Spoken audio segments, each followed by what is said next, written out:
faculty and students to advance and disseminate knowledge. Firmly positioned among the leading research-intensive universities in Telangana, we will maintain a strategic focus on our major for which we have formed academic research committees at various colleges, instituted the Vice Chancellor's Research Awards to incentivize researchers, other initiatives on the annual hour, provide critical mass of human resources for quality research, foster excellence in research, provide sufficient funding, increase the level of research support to faculty, develop the necessary infrastructure needed for research, establish a technology transfer unit. We will strengthen our strategic focus on collaborative research by actively pursuing and developing further collaborative opportunities with leading academic, business, government, and third sector partners. Continuing to enhance the quality of our research outputs is crucial to our success. With this in mind, we have prioritized efforts and evolved appropriate strategies to improve our performance in key citation metrics over the next 5 years. This will ensure that the new knowledge we generate has maximum impact by reaching the widest possible audience, delivering important reputational benefits, and clearly demonstrating the quality and value of our research to potential partners and funders. The Directorate of Corporate Social Responsibility, Alumni, and Branding is a step in this direction. Further, the Human Capital Development Center, with its corporate interface, has already attracted the attention of the corporates. The existence of a supportive innovation ecosystem is crucial in guiding and developing technologies on the journey from new research to commercial applications. At Osmania, this is provided by the Osmania TBI, has already attracted startups and crucially through our industry-facing centers which work collaboratively with industrial partners. We will work intensively in support of small and early-stage companies and help them tackle the unique challenges they face in deploying technological innovation to drive growth, overcome barriers, minimize costs,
adopting technology to streamline workflow, reduce bureaucratic hurdles, and improve environmental footprint, improving communications between various academic and administrative entities to effectively disseminate information and materials, inviting and building positive work environment to stimulate collaborative engagement and build trust.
Improving communications between various academic and administrative entities to effectively disseminate information and materials, inviting and building positive work environment.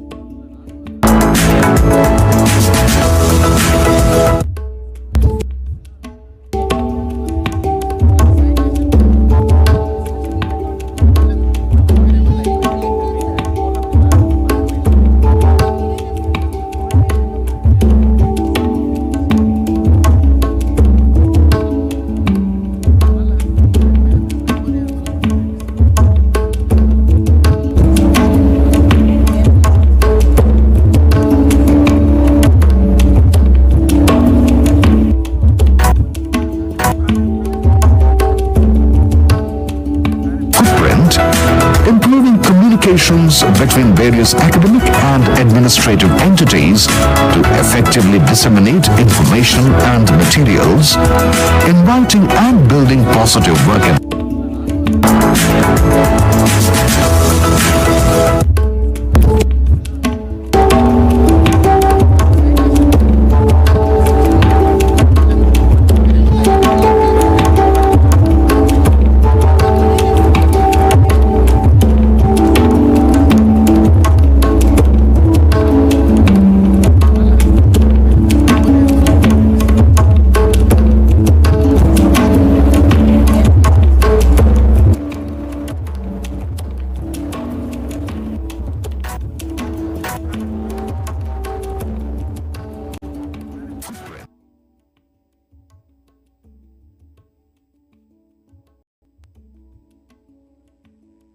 A very good afternoon to you all.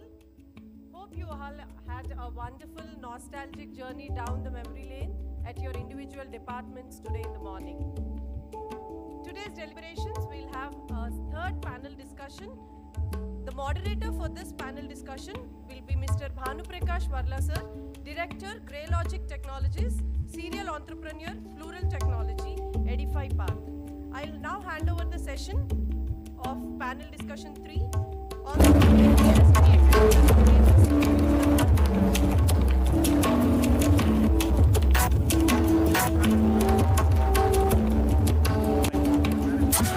Good afternoon to all of you. And I take this privilege on very important panel discussion. Hope you all had a wonderful nostalgic journey down the memory lane at your individual departments today in the morning. Today's deliberations will have a third panel discussion. The moderator for this panel discussion will be Mr. 𝗳𝗏𝗺 sir. This panel technologies, Serial Entrepreneur, Plural Technology, 𝗂𝗽𝗍𝗺. I'll now hand over the session of panel discussion 3 on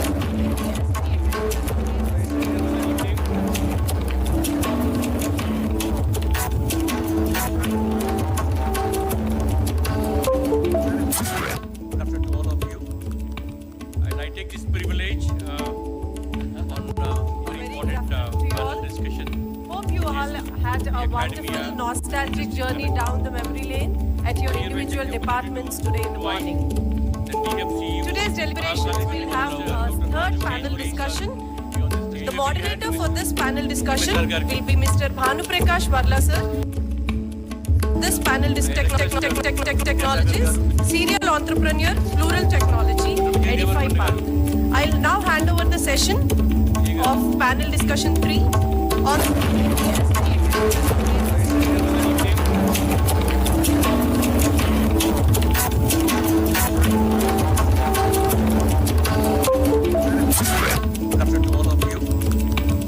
I take this privilege on a very important panel discussion.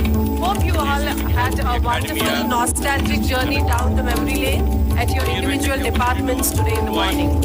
Today's deliberations will have a third panel discussion. The moderator for this panel discussion will be Mr. 𝗂𝗵𝗺 sir. This panel is technologies, serial entrepreneur, plural technology, 𝗂𝗶𝗻𝗁. I'll now hand over the session of panel discussion 3 on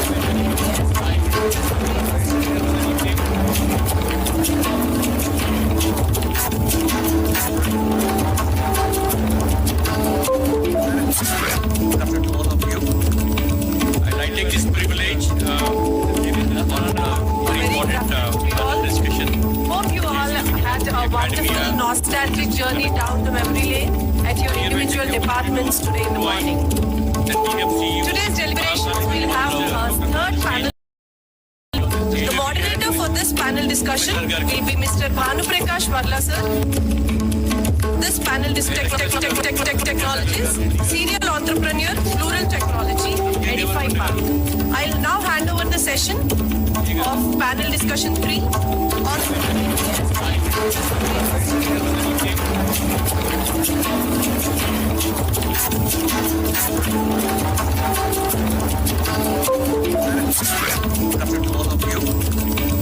I take this privilege on a very important panel discussion.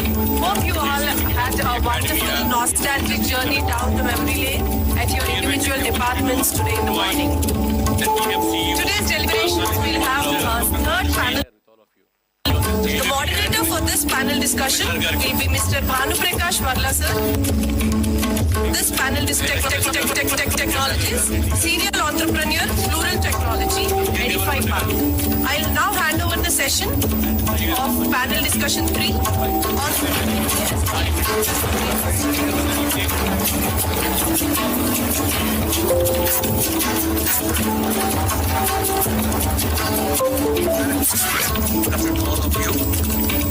I take this privilege on a very important panel discussion. Hope you all had a wonderful nostalgic journey down the memory lane at your individual departments today in the morning. Today's deliberations will have a third panel. The moderator for this panel discussion will be Mr. 𝗂𝗵𝗺 sir. Request Vijay sir to present a stole to the moderator of the session, Mr. 𝗂𝗵𝗺 sir. And I request our OSD, Professor Reddy sir, to extend a welcome to all our panelists by presenting saplings to them.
So good afternoon to all of you.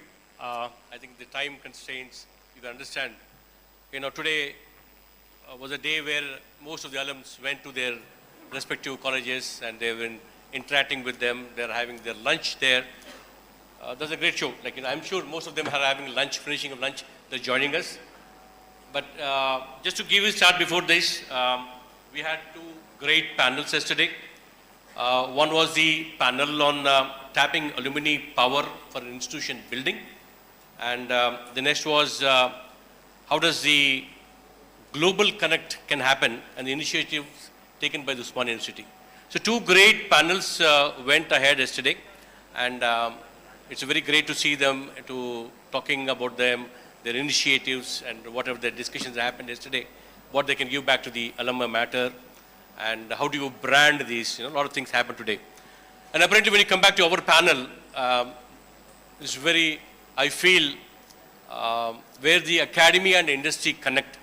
This is a myth. There is a lot of things are there. A lot of people ask a lot of questions about these actually. So I wanted to make sure that, these questions are very clear before this to start up. I had a morning call with all the panel members. Thank you so much for giving my time to you. So Rajagaru, when I called in the morning, he was mentioning me. So I called him in the morning. I said, sir, is it okay? Can I call in the morning? He said, guys, you calling me at this time, that means you have become old now. So early morning, you're getting up, you're getting old, he said. Sir, by the way, today is the only day I got up in the morning. So I'm still younger. So I want to correct that actually.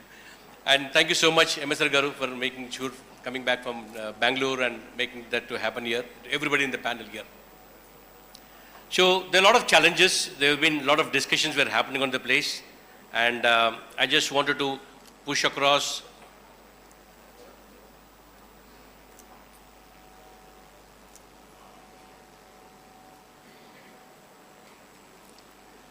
So this question is for everybody.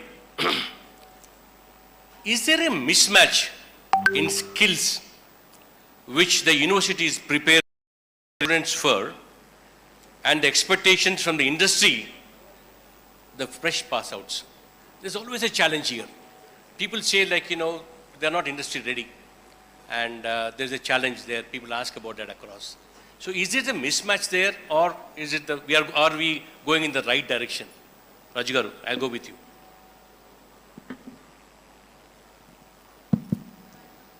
Thank you, Banu. We have to admit the fact, whatever the endeavors we are doing as academicians in the universities and colleges, the expectation from the industry is not being met yet. So there is certainly a gap between the expectation and the size of produce, the quality of produce from going out of universities are certainly inadequate. But for which the modern day universities are certainly doing their best. Particularly take the case of our own Osmania University. Earlier case, we were branded something else. But these days, all are branded for entrepreneurship. We have a technology incubation center here. We have startup incubation center here. These are the activities are driving towards removing the mismatch between academia and industry-ready products. Certainly, the activity is going on. Okay. Yeah? So, beyond this, as we have already pioneered in taking initiative of bringing industry stalwarts as alumnus, they are all here. Yes. And the university is getting connected with them. This is the high time for us, instead of just seeking a cooperation or a funding support or a grant or financial support or expertise. Universities across the globe are driving towards non-profit to for-profit mode. Means what? Education is not for profit. Okay. But for the sake of sustainability of the institution, while deriving the sustainability of the institution, we make our own entrepreneurs here in the campus itself. So I understand the question. The question here is there a mismatch? Yes, I agreed. I have admitted there is a mismatch, and there is an effort to overcome the mismatch. Okay. Effort is going on. Yeah? Okay, great. So, Emasar Garu, over to you. Can you emphasize more on this? Is there a mismatch? Is it a myth? Or the basic education, yesterday we were talking about you. We should have the basic education, that is must. And then train ourselves. How does this happen? You know, what is it? So I think I'll just build on what Raju Garu said here. I think two parts to this here. First of all, I think in today's time and age, particularly in technology-led businesses, there's tremendous churn, tremendous evolution, and tremendous flux happening. So I think, and I was actually talking to Dev. Dev said he has done some 5 pivots, right? Changing even in a traditional manufacturing business. Okay. He mentioned that he has had to change his business model multiple times. Okay. So where I am coming from, and I'll try and connect that part to this, is fundamentally I think we should think about education as one is about knowing facts and memorization of facts and understanding theory and applying it in practice. But I think one of the key things we should look at as education is about teaching young people what I call the 21st century skills, right? The 4 C's. Okay. Right? Which is, one is critical thinking, second is collaboration, third is creativity, and fourth is communication. Okay. Right? So I think that is where today, so for example, today, if you take a technical example, please. Right? When we were growing up, okay, I remember in OU, back in 81, 85, Fortran 77 was the language of choice, right? Okay. Now, who uses Fortran today? No one, right? But today that was a base, right? Huh? That was a base. So, the point I'm trying to say is, programming languages will come and go. Today you have Python, okay, tomorrow you may have something serpent, else. snake, something else Yes. right? So I think what is important is, if you give people a framework to be able to learn, to adapt, right, and keep pace with technology, that becomes critical. Okay. Right? Great. So to that extent, I think today if you go to industry and you go to any large, I'm very familiar with the tech sector, having worked there for so long. The challenge is when you take people on board, it takes you 6 to 9 months for them to start becoming productive. Because unfortunately, it is sometimes hard for academic curriculum to keep pace with what industry requires. So for example, if today industry requires people who understand, let's say, analytics or blockchain, right? Industry curriculum sometimes I think find it hard. So the way to solve for that is by focusing on what I call those life skills. Okay. So these are the 4 C's that you can talk about. Bashir, please. Yes, I think I've seen a lot of work that you're doing it and helping the students. I'm sure you will definitely understand much better than anybody. There's a huge gap, I would say, between what's being taught and what's there in the field. It has become even more challenging because the life cycle of any technology is becoming shorter and shorter now. Earlier, if a syllabus is changed, once in 15, 20 years, that would have sufficed. But not so anymore now. But when a young graduate comes out, when he enters the field, there's some expectations from him. Based upon the knowledge he has gained at the college, I'm taking only the syllabus knowledge, he doesn't fit in. And as was just mentioned, that the industry spends few months, 6, 9 months to 9 months, 1 year. It's a drain on the resource, resource of the industry too. Industry would love if they get students well taught at the college level itself. So when they come out, very quickly they can be up and working for the industry. The second thing which I feel is very important in this, as we move on we'll talk about it, the alumni would play a very important role. I'll say between industry and academia, the key player will be the academia also. He can be a catalyst. He can make things happen quickly to link the two. So this can be best be done by like OU Foundation and by involving a lot of industry. Great. Thank you so much. Devendra sir, I mean, just to keep it very straightforward, is there a mismatch? So, thank you, Banu. The mismatch is there. But what is the mismatch? That is the question. Now, when people ask me, when I have done my mechanical engineering or electrical engineering, believe me, as soon as you get out of college, everything which you have learnt has become zero. You don't need calculus, you don't need thermodynamics, you don't need any of the subjects which you have learnt anywhere in your job.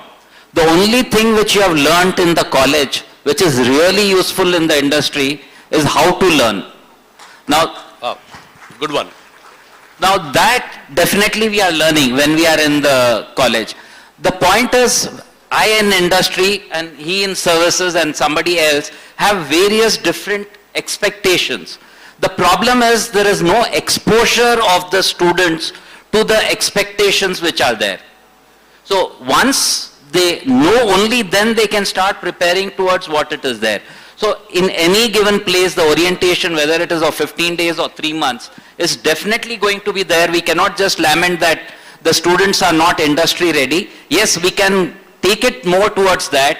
Make sure that we understand what are the real things which we finally require. Because I was just analyzing the panel today. Probably I'm the only guy who's ending up in manufacturing out of all of maybe 50% of the engineers. So what is the engineering going to really help you when you're doing a software job? But believe me, it is only the engineers who are successful in software jobs. So it's not that it's not helping, but it's helping in the background. So we have to understand that yes, the colleges are doing a great job. Fantastic. A little more exposure will make us industry ready faster. Great. Thank you so much. Sai Garu, I think over to you. I mean, I'm sure you will be able to answer on this. So first of all, thank you. It's a great question and Happy New Year to all of you. So my answer to that question, I think we should ask the shareholders of Google, Microsoft and Adobe as an example to say, what do you think? Is the Indian ecosystem, are they developing good skills? I would say absolutely. We are developing one of the best engineers in the world. I mean, yes. The entire Silicon Valley, where I come from, the economy of Silicon Valley is actually coming from the engineers that are coming from Osmania. Wow, just give a big hand to this. Fantastic. But having said that, there is an absolute more opportunity before us. Take a country like Israel. It's not even a size of Hyderabad. Look at the number of patents that they carry, right? So we are producing great people with great analytical, mathematical skills. But the first question whenever I hire any person, I ask, what do you want to do 5 years from now? Okay. What is your dream? And I think people who can dream are actually more successful people. I think we need to build an ecosystem for people to aspire, people to dream. I think that's what I see, like there's an opportunity. I won't really say from a skill perspective, I think we're creating great engineers in my opinion. Thank you. Great. Krishna Reddy Garu, you say.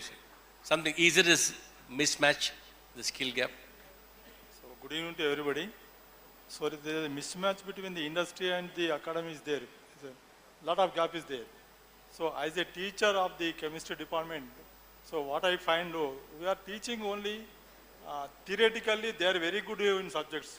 When they go to the practical, when they go to laboratories, they are unable to do anything.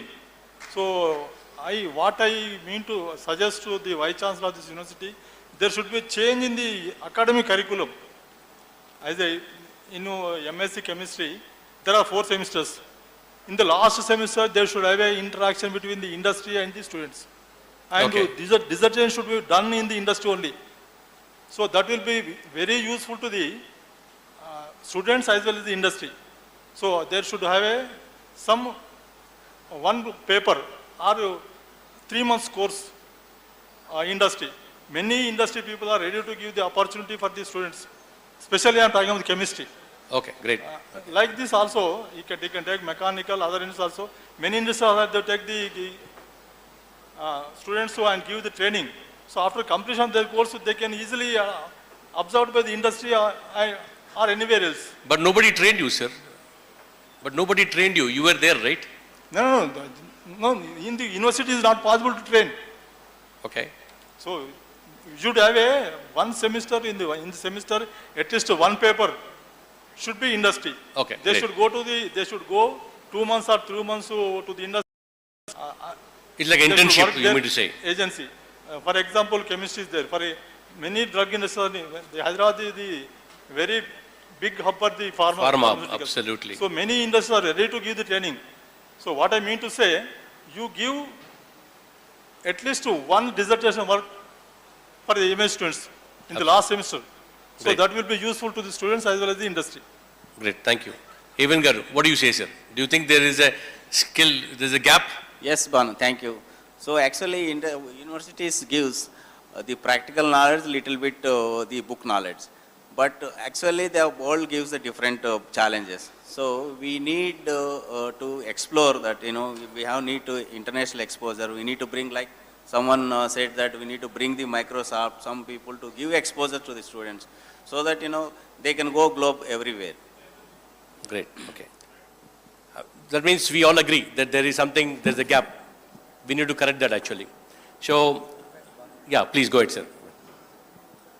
There's a time constraint too. In fact, actually, rather than the gap between the academia ready or industry ready, the sense of common sense which makes you, wise and successful, fit for the industry, right? See, if you compare across the globe, Osmanians or the people from the humble background are excelling. Why? See, at the entry point, there is a gap. Okay. To experience level of 5 years, 6 years, we are excelling it, right? Great, So, thank you. yeah. Thank you. So, I just wanted to put forth to this one question to, I was working on MSR Garu. I think I've done a paperwork here. Your little research on this. You're a former board member of and promoter of Network Solutions, am I right? You've been in industry, as an entrepreneur, you're a Thai charter member. And I'm sure you have seen the recent way the whole program Thai has gone through that. And I'm sure the way you are seeing right now, a different eye together, the Alumni matter which we did it here. And from your journey, there's a very typical question, like, you've been reading books, you've been understanding, and most importantly, what I want to tell you from this, what I learned is, when I and 𝗧𝗦𝗔𝗧 Garu wanted to come and meet during the Thai chapter meeting, you're always smiling, you're always happy, you're always the same old thing. Whenever an Osmanian comes and walks into your room, I'm sure you will get a great welcome, a grand welcome. It will be continuing the same thing actually. So I have a very question made only for you. I'll read out. In your professional journey, little big, but I want to read it to you. In a professional journey, you must have seen many changes in the industry, right? Right from what you have been working and right now what you've been watching. And you have been successfully undertaken, the way I have gone through all this. Every year there is a growing fear of outdated. You just mentioned this in your talk also. And in this fast, ever-changing world, how does academia help us in gearing up these challenges? And how do you make sure this academia and industry connect will help? The two questions in this.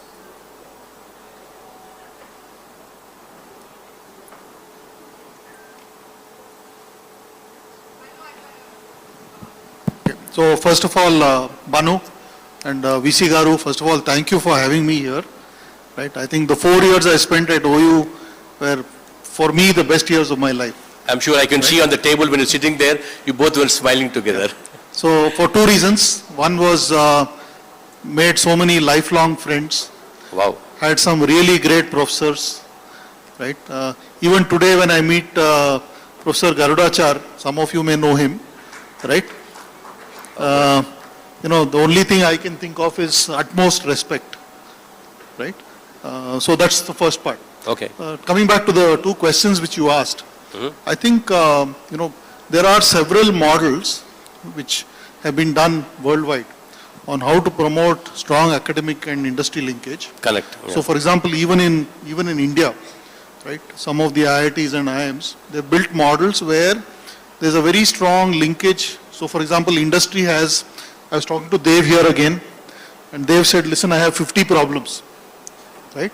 So the challenge I'm going to throw to him, Dev, since you said you are the only manufacturing guy, is throw those problems at the professors right now, right? And the professors can then bring students in, right, to work on those problems. So that's one. Okay. Second is, if there's a model, which for example has been done successfully in many of the IITs and IIMs, where professors are encouraged to consult with industry, right?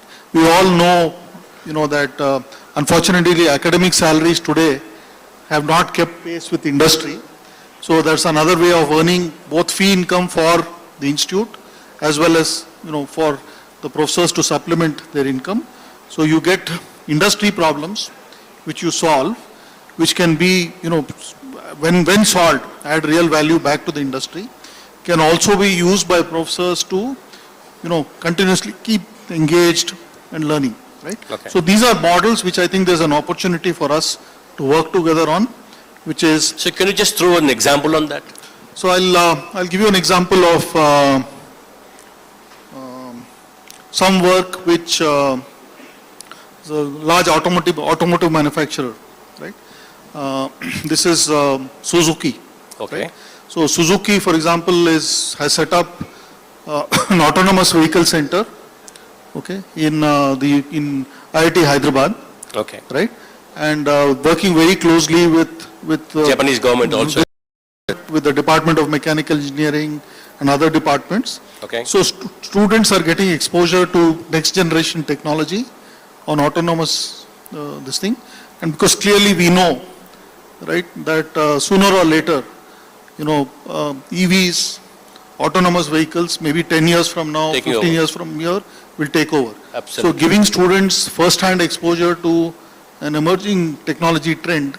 So this is the kind of facilitation which I'm talking about. So we can do that here in the university too. We can. Nothing stops us. Nothing stops us. Great. Right? Fantastic. So similarly, for example, at 𝗬𝗃, Okay. right? We work with close to about 1,100 startups Okay. at 𝗬𝗃, Okay. right? So something And can you throw light on 𝗬𝗃? I'm very happy to, to make an offer here to work with some of the professors and the students. So many of our, So thank you so much, sir. many of our startups could throw problems which could be solved as part of live projects in third year or fourth year engineering, for So example. they can observe. Yeah. Even these students can come and join their startups. Yes. They can start working along with them. Yes. So you are a policy maker. So you can definitely We can help us get to do that done. Great. 𝗧𝗧 Garu, I mean, this is for our great thing, sir, and that's very happy about that. I think over to Raju Garu, and thank you so much, MS Garu. This is a very important question that I've been framing out. As you're aware of NEP, National Education Policy, focused on building NETF, the National Educational Technology Framework. Here comes the magic. How about a technological framework connecting the important stakeholders? There is something called like students, faculty, industry partners, and university, plus government authorities. Can we all work together in a single platform? Is it possible? And if it's possible, how does it happen? In fact, I think a very important question, Bhanu.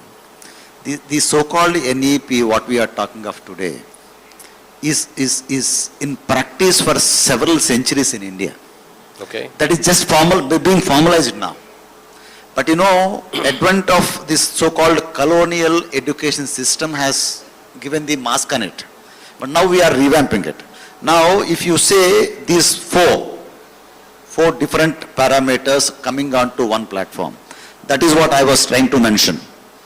That can happen only when we, as an academia, as a university, as a college, as an education institution, I should change my mindset from a conventional classroom education to the practice.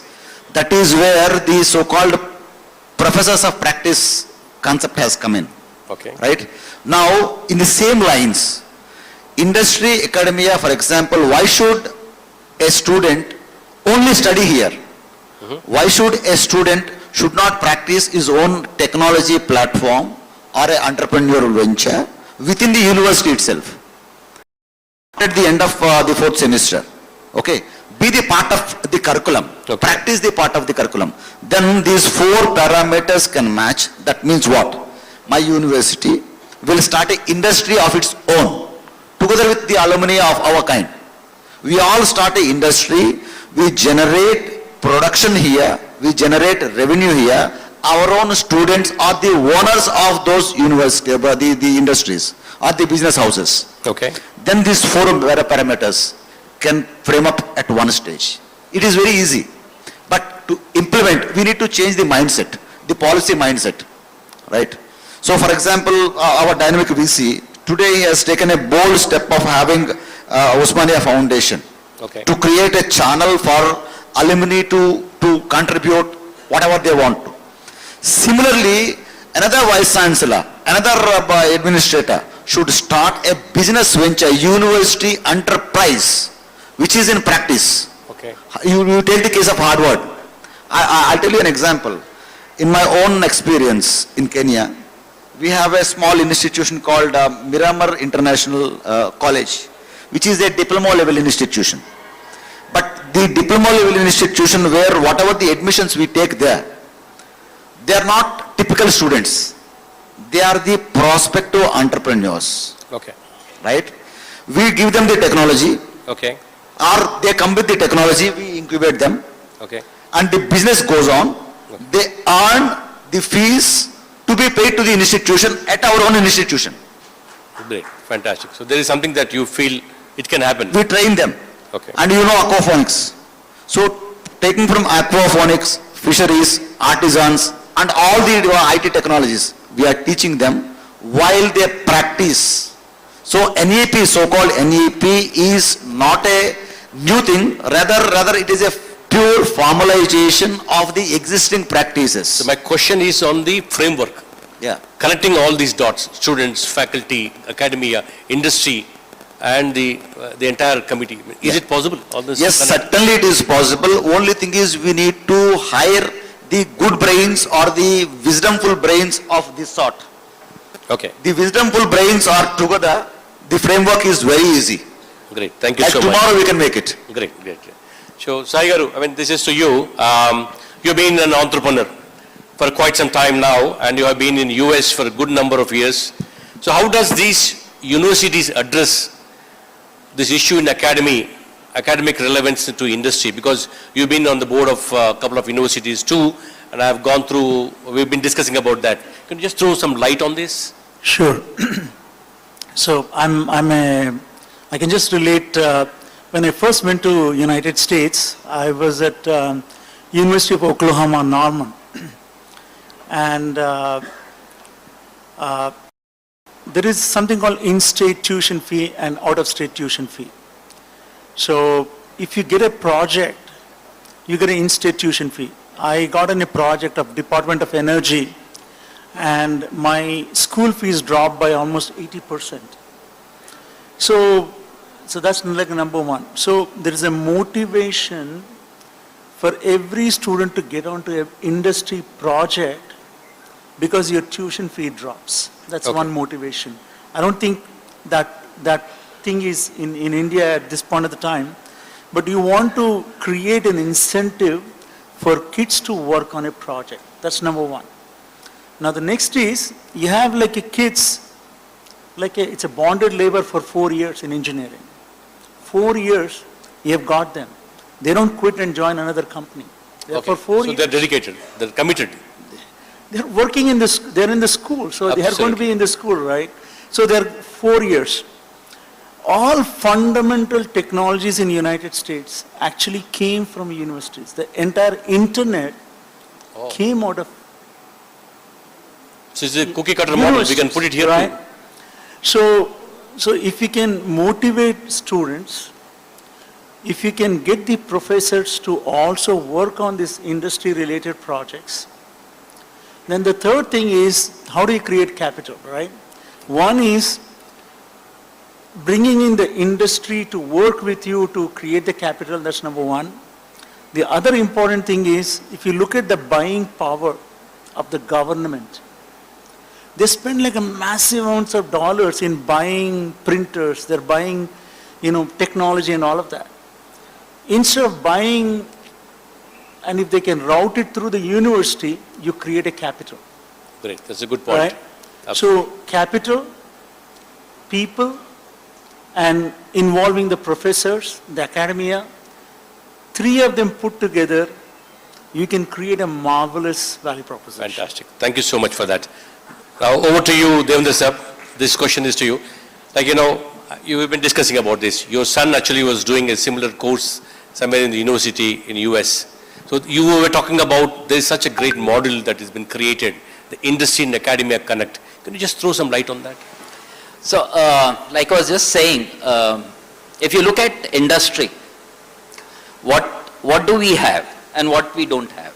We have huge amount of problems, we have huge amount of opportunities. Okay. What we don't have is we don't have time, we don't have bandwidth. So if somebody comes to us and says, okay, let us do something, we give 15 minutes and then forget about it because of the shortage of time and bandwidth. So on the other hand, we do have hundreds of things which needs to be done in the factory or in the office or in the processes. So we need to bridge this gap, and it is, if you leave it to bridge its gap, the student has a time frame of 3 months or 6 months for a project and maximum of 1 or 2 years for his whole career. We need to build long-term relationships between university professors, not university, okay, between university professor and company. So 1 or 2 professors for 2 or 3 companies. okay. So on a long term, they understand who are the people involved in the company, what are the types of problems they face, and a person, suppose I have a problem, I don't know whom to contact in the university. Okay. I can't contact the principal, I can't contact the HOD. I have to contact one professor every time, and he gets back to me with a set of 4 students or 6 students to get a project He'll done. be the Spock. Correct. Excellent. He'll be the contact point and he understands. Great. The problem in a university like OU is the professors also don't have time because they are teaching 4 to 6 hours every day. So you need to create that framework where either the professors or somebody has the time to interact with the industry on a constant basis. Okay. Now I was talking about the example in US and other places. They have a regular set of companies where the projects are done. Every year projects are done in the same companies. Okay. Different projects, but in the same companies. That means the industries have already signed with the universities. The industry has already signed that this year I will give you 6 projects. Okay. And the projects are given to the professors depending on the major in which the students are doing. So there are 2 models which I was just talking which happens. There is one model in which every student for going through his college has to spend 7 weeks at a factory. In those 7 weeks he has no classes. Oh, that's really good one. So the 7 weeks he spends in the factory along with 10 other students. It's not that one, and 2 or 3 professors. Okay, great. So if it is only students, there is nobody to handhold from the company. Like I said, bandwidth problem. Okay. But if the professor is there to handhold them while they are working in the company, then it becomes much more easy. Great. So that is one thing which we need to do. And the second thing is having a long-term project with companies. Suppose you are looking at... So you're an industrialist altogether. Will you be able to give to us projects? Immediately. My problem, like I said, I don't have time, I don't have bandwidth. If a professor comes and says that, okay, I am going to spend time, understand with your people what are their problems, and then coordinate with the college. Okay. I'll give you 50 problem statements. I just mentioned to him 50 problem statements. Excellent. 3 or 4 I can straight away give. I import hundreds of tons of scrap every month. I mean literally thousands of tons. I create 400 tons of waste plastics. This waste plastics can be converted into a lot of valuable products which we are already doing. So how to do this? Over a period of time things can be done. There are so many other things. I am just giving you one example. Why I gave this example, I add one more thing to this. I asked my son to do a project on this. And believe it or not, because he did a project on this, he got 100% scholarship in IE Spain without doing anything because he just made a project report of the real project in the factory. Oh. So the value to the students is also immense. The value to the company is there. Like I said, the problem is bandwidth and time. And that has to be done by probably the professors, but while I was interacting sometime recently, probably even the alumni can come in. There are a lot of alumni who are semi-retired or retired, who would like to spend time with the college. Yeah. And these people can become the sponsors who work between the company and the Academy. students also. Okay, both of them. So we can probably look at that model also. Great, great. Thank you for this opportunity. Thank you so much. Bashir Sahab, when this is over to you, can you just throw quickly 3 points to us? How can we correct this? How can we make this happen? Because you've been teaching students, you've been mentoring them, I've been going through all those things along with you. See, our batch, 1978 batch, that was a 5-year, 73-78. So the university did an experiment at the time. The final semester, we were entirely in the field. All branches, they were asked to go to the field and under various departments, be it ECE, electrical, mechanical, and civil. And after that, it was abandoned because there was no connect between where you were sent to university and the department to which they were sent. It was a wonderful beginning to have a common ground between academia and the industry. Now, I feel that if the biggest challenge comes from the syllabus and then the memorandum of marks. Okay. So the syllabus occupies the entire time of not only the student but the teacher too. They don't have any time to do anything else between them. Whenever you throw up an idea, they said, but where is the time? Students are busy in the exams or teachers are busy teaching. Okay. Now, this is the biggest challenge. Because anything you want to do something, you need to create that. The second is if we can somehow introduce project-based courses, okay, which are co-taught by teachers in the industry. Because they let the teacher and the industry do teaching together. If they teach together, the industry will know the theory part and the teachers also would know the practical aspect of the industry. That, if that can be incorporated by adjusting the syllabus. Great. That's one. Second point I would say is that this has to come as a habit among the students that you have to go and work in the field from day one. Because see, worldwide it is accepted that experience is also education. Okay. So what they go in the field and work there, that is all education to them. That's where I feel that the alumni, let it not be a part-time work for them. Some of us, we have to pay back to our alma mater where we have worked. If we can spend some time and whoever we know of in industry, persuade them and then tell them to come get in touch with our university in the college, which I'm saying this is applicable to just not engineering, but even chemistry or physics, chemistry, whatever, any department, that's biochemistry, whatever. And then they look at the common ground and create space and time. Great. In the college curriculum, where they do it, in fact, they should make it mandatory. And another thing which I think would be quite helpful is if the alumni takes up the responsibility of mentoring students. Great. So that's exactly the point of this alumni. We've been discussing about this, about mentoring also. Yeah. This is an important point. Yeah, because then once they are mentor, they will tell you what the industry is looking from them. So they can go and get back to this thing. And then finally, I think the colleges or departments have to create separate infra for this. Because teachers are generally done, because of their own lack of time, they are not interested. I don't mind if some special people are appointed for this purpose. They have placement cells, but we know they are not really able to do much, because unless if the raw material is good, what comes out from the university is good. Great. Then there will be big demand in the industry too. So then last point which I had said is, I think if from the initial stage itself, the academia should outreach, go to the college industry and find out what exactly they are looking in next 4 or 5 years. Great. What kind of capabilities, what kind of competence and what number, then they can plan their own programs. Great. Thank you so much, sir. I think, even Garu, can you just throw some light on 𝗂𝗽𝗃? What is 𝗂𝗽𝗃 is about? Andariki namaskaram.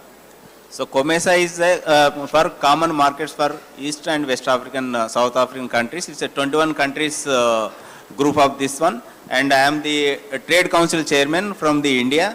And India, these 21 African countries, we exchange the trade between these countries.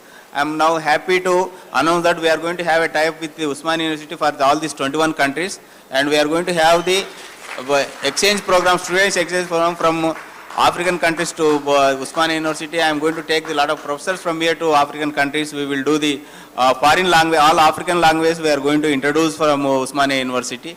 This is going to be the great platform for all the African nations, these 21 nations. And going forward, our university is going to flourish entire Africa, that wherever we go, that we are Osmanian students. Wow, and all in that's Africa. a good one. So great to hear. Thank you so much. My dream, I am going to do that. Thank you, Evan Garu. I'm sure we're going to sign an MOU with you. I mean, today we're going to do a lot of good things. Mr. Garu, this is just to time constraints. We wanted to finish up a little quickly. I mean, I just wanted to take your opinion on this. How can you build a strong system like how the T-Hub is a huge one you build there within the campus? Can we build this here? Can we do it here? And what are those ingredients to be done? And what are the steps that we should take about it? We already have Osmania TBI. No, so I think, Banu, to answer that, I think there's been a lot of steps which have been taken recently. For example, OUTBI was launched. Exactly. So clearly there's a scope for alumni like us to work together with OUTBI as mentors, as coaches, as advisors to the startups. Okay. Similarly, working, for example, with T-Hub. I had one conversation with, I think I don't know if that CEO is still around. Okay. Dr. 𝗧𝗦𝗔𝗀, I think his name was, to see how we can work together. Okay. But clearly there's an opportunity for us to work together. As I think everybody has emphasized, all of us as alumni, OU is part of us. Exactly. Okay. Right? And we are more than happy to give back in whatever form, right, to support. Thank you so much, sir. Thank you so much, sir.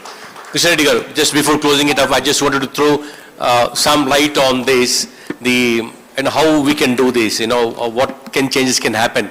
I've been talking to you today morning, and you said, yes, there is a problem. The students need an academia connect there, and there are a lot of industries who are there, a lot of, entrepreneurs who are there in this place. They can take that step forward. Do you talk about something little more about that? 1 point. No. In Hyderabad itself is a hub for the pharmacy.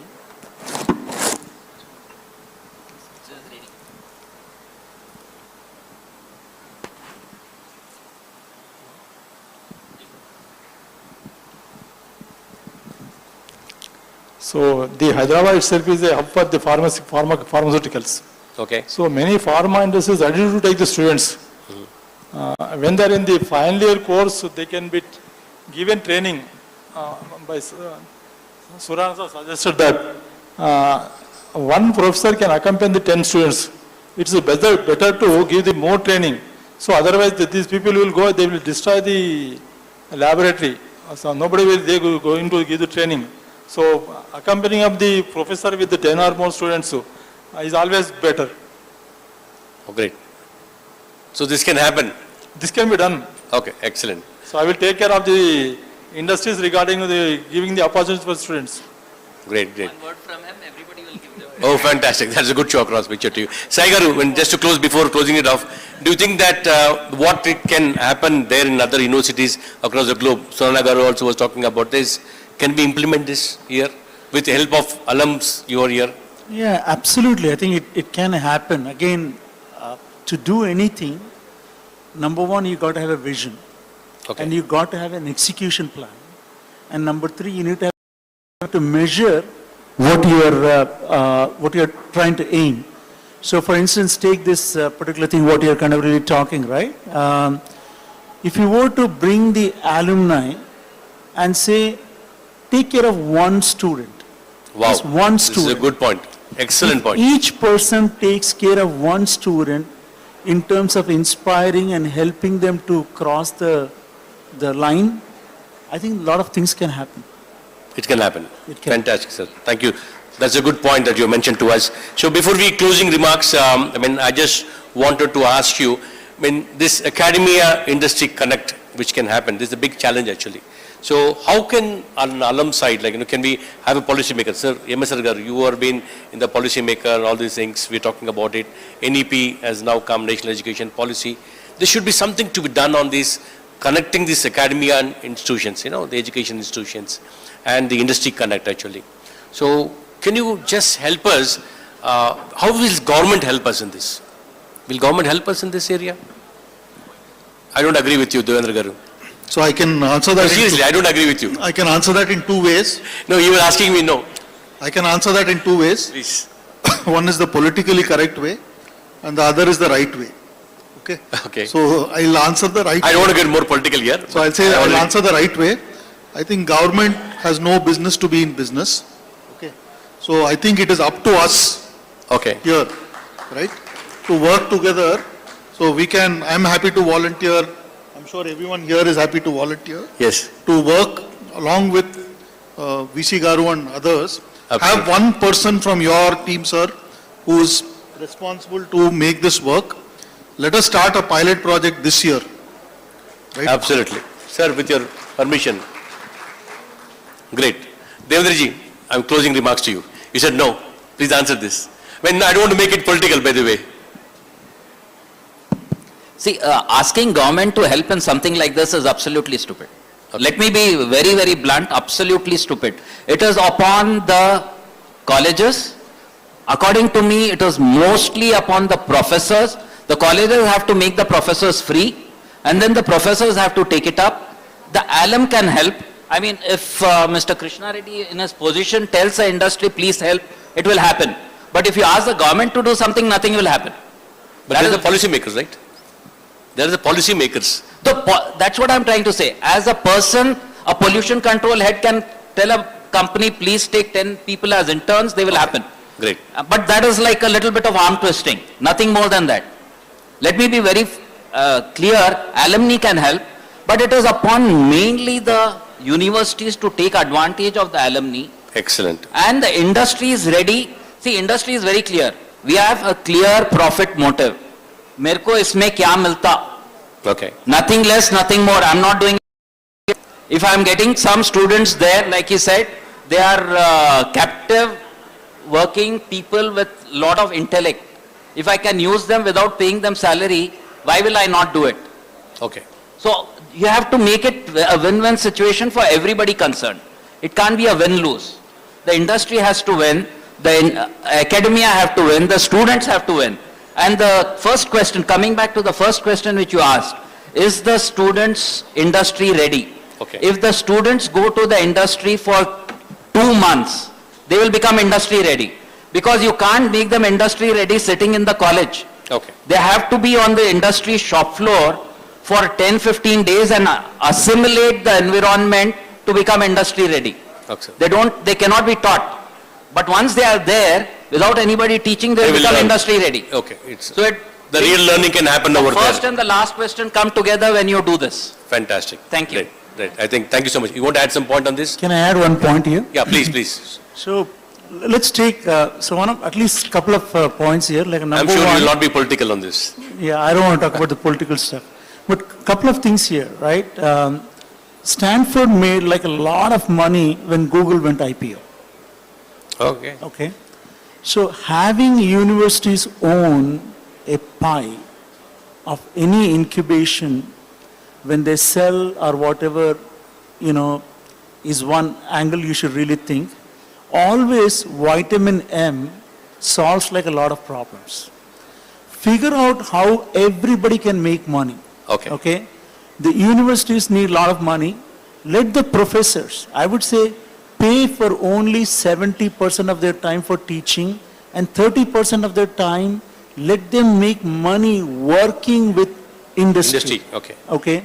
Because that way there is a motivation by the professor to work with the industry, and more importantly, let the university as well as the professor as well as the students have a pie on any innovation. And a lot of Cisco came out of Stanford, Google came out of Stanford, and that created the entire Silicon Valley economy. And owning share, and I know the market is doing really very well over here, vitamin M does solve the problem. Excellent. So I'm sure Osmania will be the next Stanford when probably Stanford will set an example for that across you. I want to add one point here. When he mentioned negative Stanford, or positive? No, very much positive. Please. Very much positive. When he mentioned Stanford, Harvard, Oxford, And Osmania. all these universities have official shareholding patterns in many corporates. Is my Osmania is a shareholder of any company in this universe?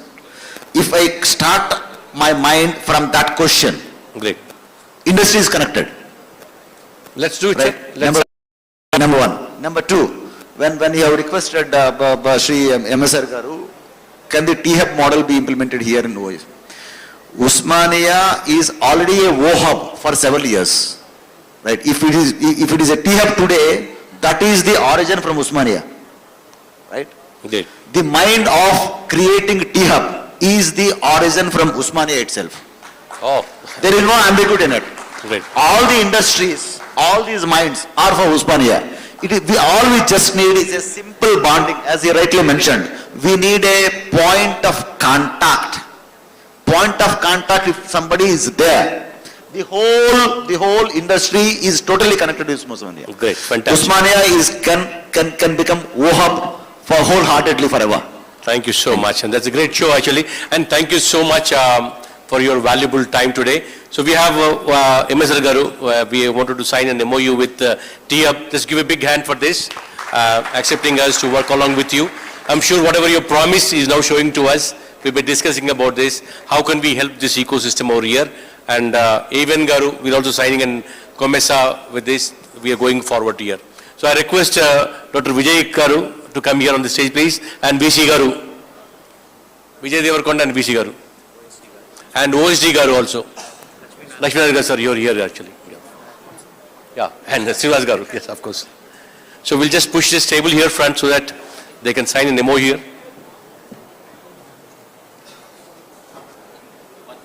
Two chairs, you can put it here. Bandi se hum about this.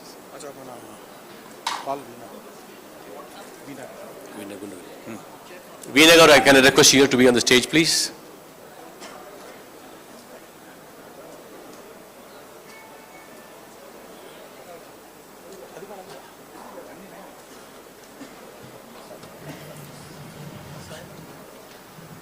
So can you push those two chairs here?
Here goes University and 𝗳. Just give a big hand to this.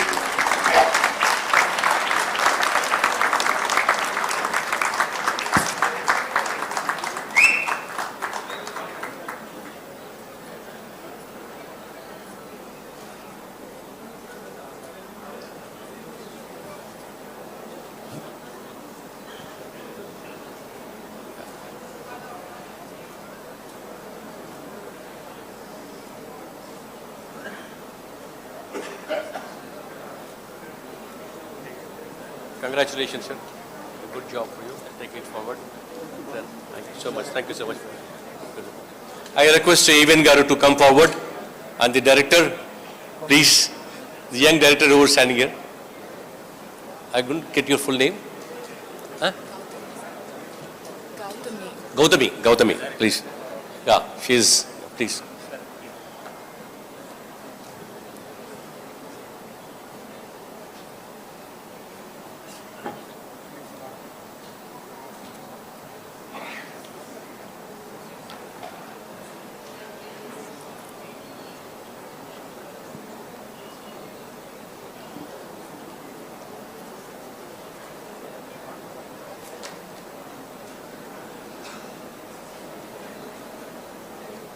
felicitation for all these people.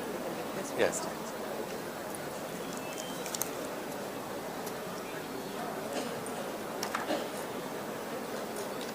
Signing agreement ayindi tumhe sign chesi.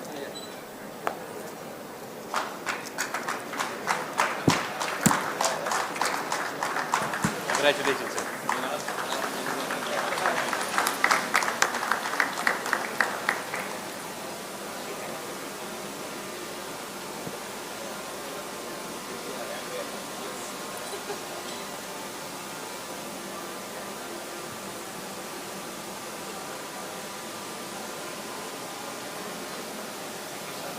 I request 𝗧𝗦𝗔𝗧 𝗚𝗃 to please kindly felicitate all the people. I request all of you people to come here. Yeah, 𝗧𝗦𝗃, please come forward to sign an agreement copy with the company. There was signing agreement copy. One more MOU. Yeah. This is from which company? Imagine. Yeah, we're signing an MOU with 𝗳𝗍𝗺. Please. 𝗧𝗦𝗃, please come forward.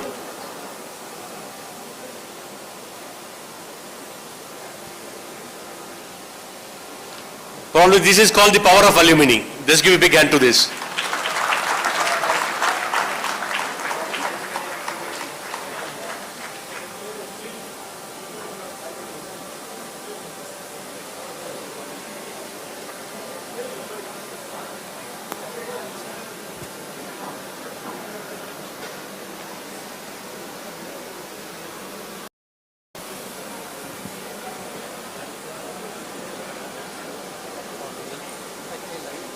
Take like.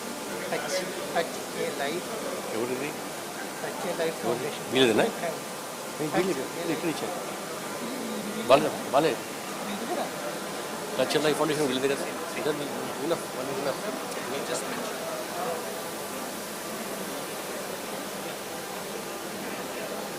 Yeah. 𝗧𝗦𝗃. We also have 𝗧𝗦𝗃 Foundation to be signed an MOU also. So there is one more to sign off. 𝗧𝗦𝗃, please.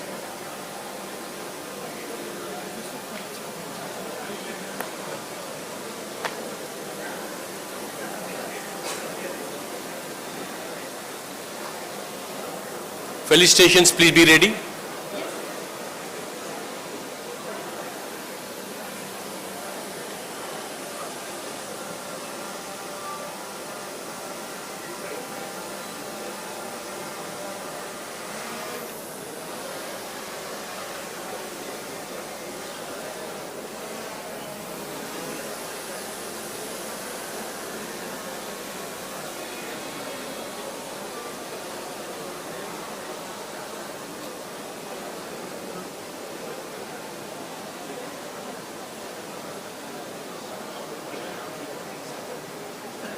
Yeah, all three can carry.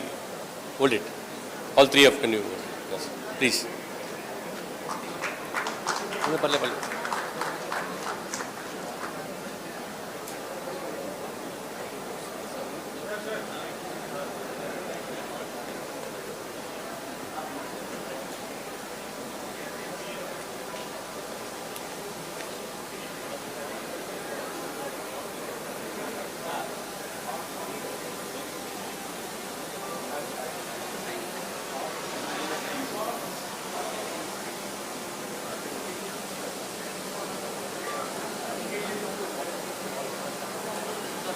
No, once it's done, we'll come for the photograph, but felicitation will happen.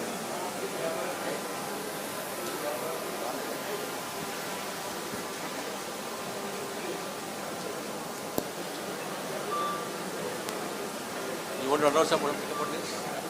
Yeah, please go ahead, 𝗧𝗦𝗃.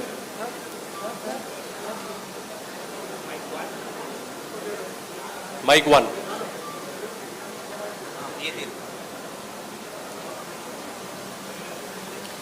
Thank you so much, 𝗧𝗦𝗃 Garu, for this beautiful association.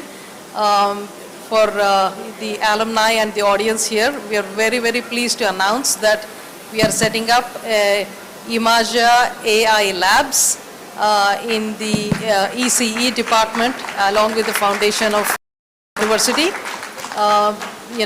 This is from 𝗬𝗫𝗇 Corporation and 𝗬𝗦𝗔𝗧 Corporation. So we are both into, into AI, ML, cloud, data management. So we will be giving projects, to the ECE and CS departments, and we will also be taking internships from there, and we will be working jointly on research and development.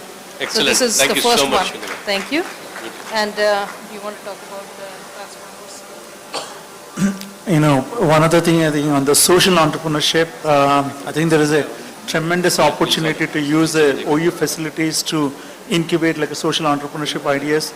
Sir, thank you very much. I think you're a great inspiration. I think a lot of good things can really come out of the school, and looking forward to a partnership and with the OU students on the social entrepreneurship. Thank you. Yes, I also request Dr. Shankar Nayak Gangunath Garu, if he is here, I request to come on the stage, please. Yeah, felicitation. Yeah. Kindly hang on. Yeah. Just get the mementos, please. Yeah, please.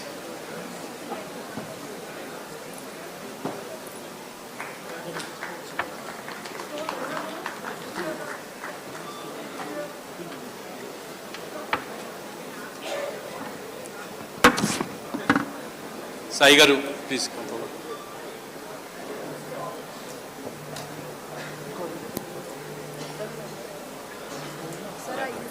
Sai Garu, please.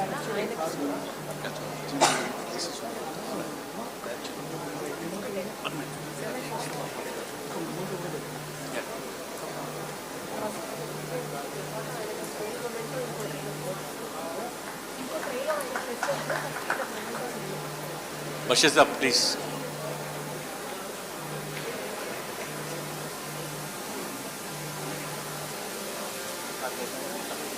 Yeah.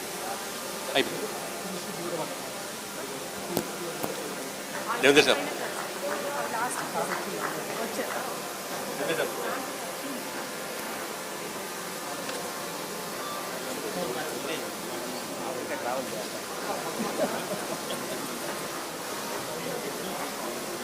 Evin Garu, please come forward.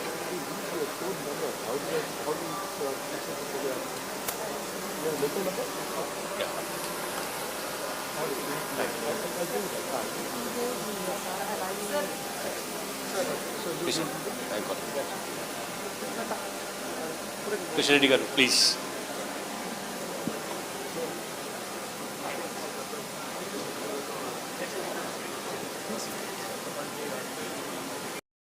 Raju Garu, please.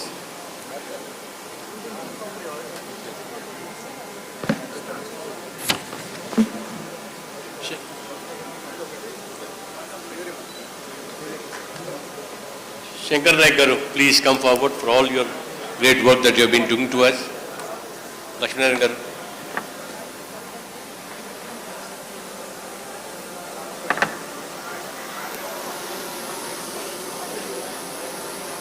You missed anybody, sir?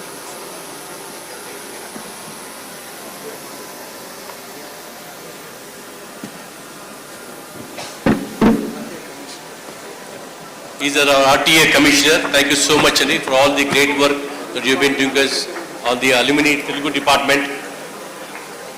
So I just want a group picture from everybody. Kindly come forward.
Thank you.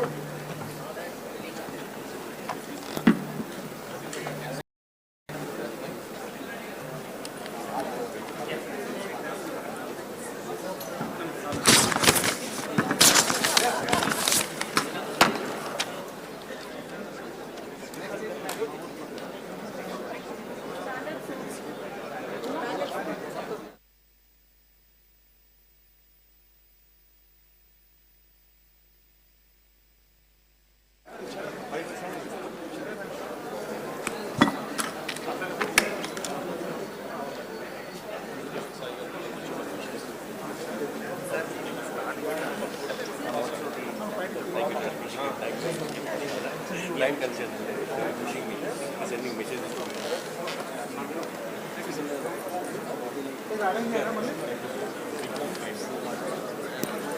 Thank you so much. Sure, sir. Yeah. When do you want to go? I'm right in the side, probably I'll give you a call on that. Okay, sure, both of us.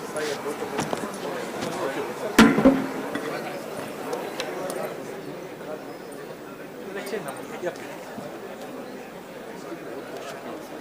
Great, very much. I'm proud that civil engineering has been represented so nicely. I will take care of the technology.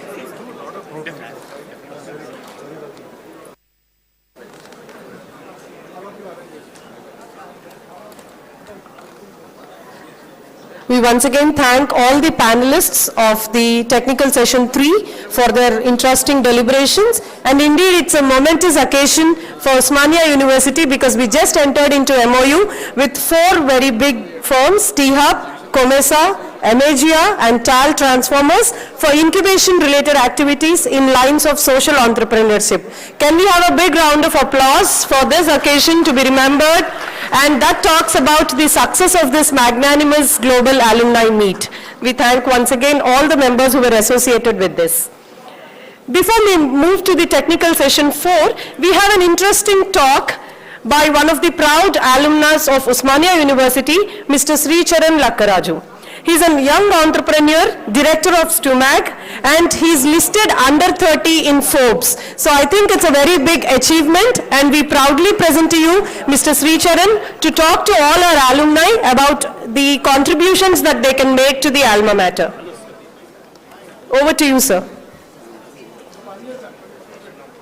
Sound? Check. All the best, Charles. Good luck. Thank you. Good afternoon. I was so lucky that, after lunch, I got at least 1 to 1.5 hours. I think then we have a good size of audience, and we have esteemed VC Garu and Vice Chancellors of different universities and 𝗧𝗏𝗧 Garu here. I think I'll not take much time. When Osmania Foundation asked me to talk, Hindila matladama, English lana. Telugu matladta, best. Urdu. Telugu और उर्दू में बात करेंगे. चलो.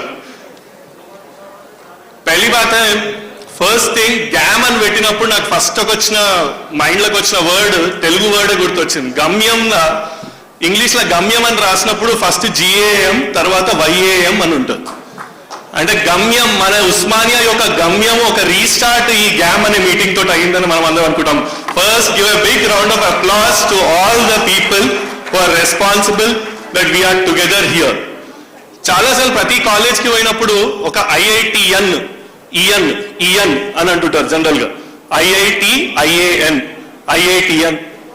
ప్రతి యూనివర్సిటీకి ఒక ఇప్పుడు Harvard, grad, Stanford అట్లా ఒక పేరు ఉంటుంది. చాలాసార్లు ఉస్మానియన్ అని రాసినప్పుడు ION అని రాస్తుంటాం అప్పుడప్పుడు. ఎందుకంటే ఒక ఆటమ్ ఫామ్ కావాలంటే ఒక్కొక్క అయాన్ ఇష్టం. ఈ ఉస్మానియా అనేది ఫామ్ అయింది ప్రతి ఒక్క అల్యూమ్నై యొక్క అయాన్ తోటి ఫామ్ అయిన ఒక ఆటమ్. అండ్ ఈ ఆటమ్ బాంబు వల్ల ఎంతో మంది ఒక పాజిటివ్ అయాన్స్ మన సొసైటీకి ఇచ్చినాం మన ఉస్మానియా నుంచి. అండ్ ఆ ఉస్మానియా అయాన్లో ఒక చిన్న అయాన్ ఈరోజు మీ ముందు మాట్లాడుతుంది.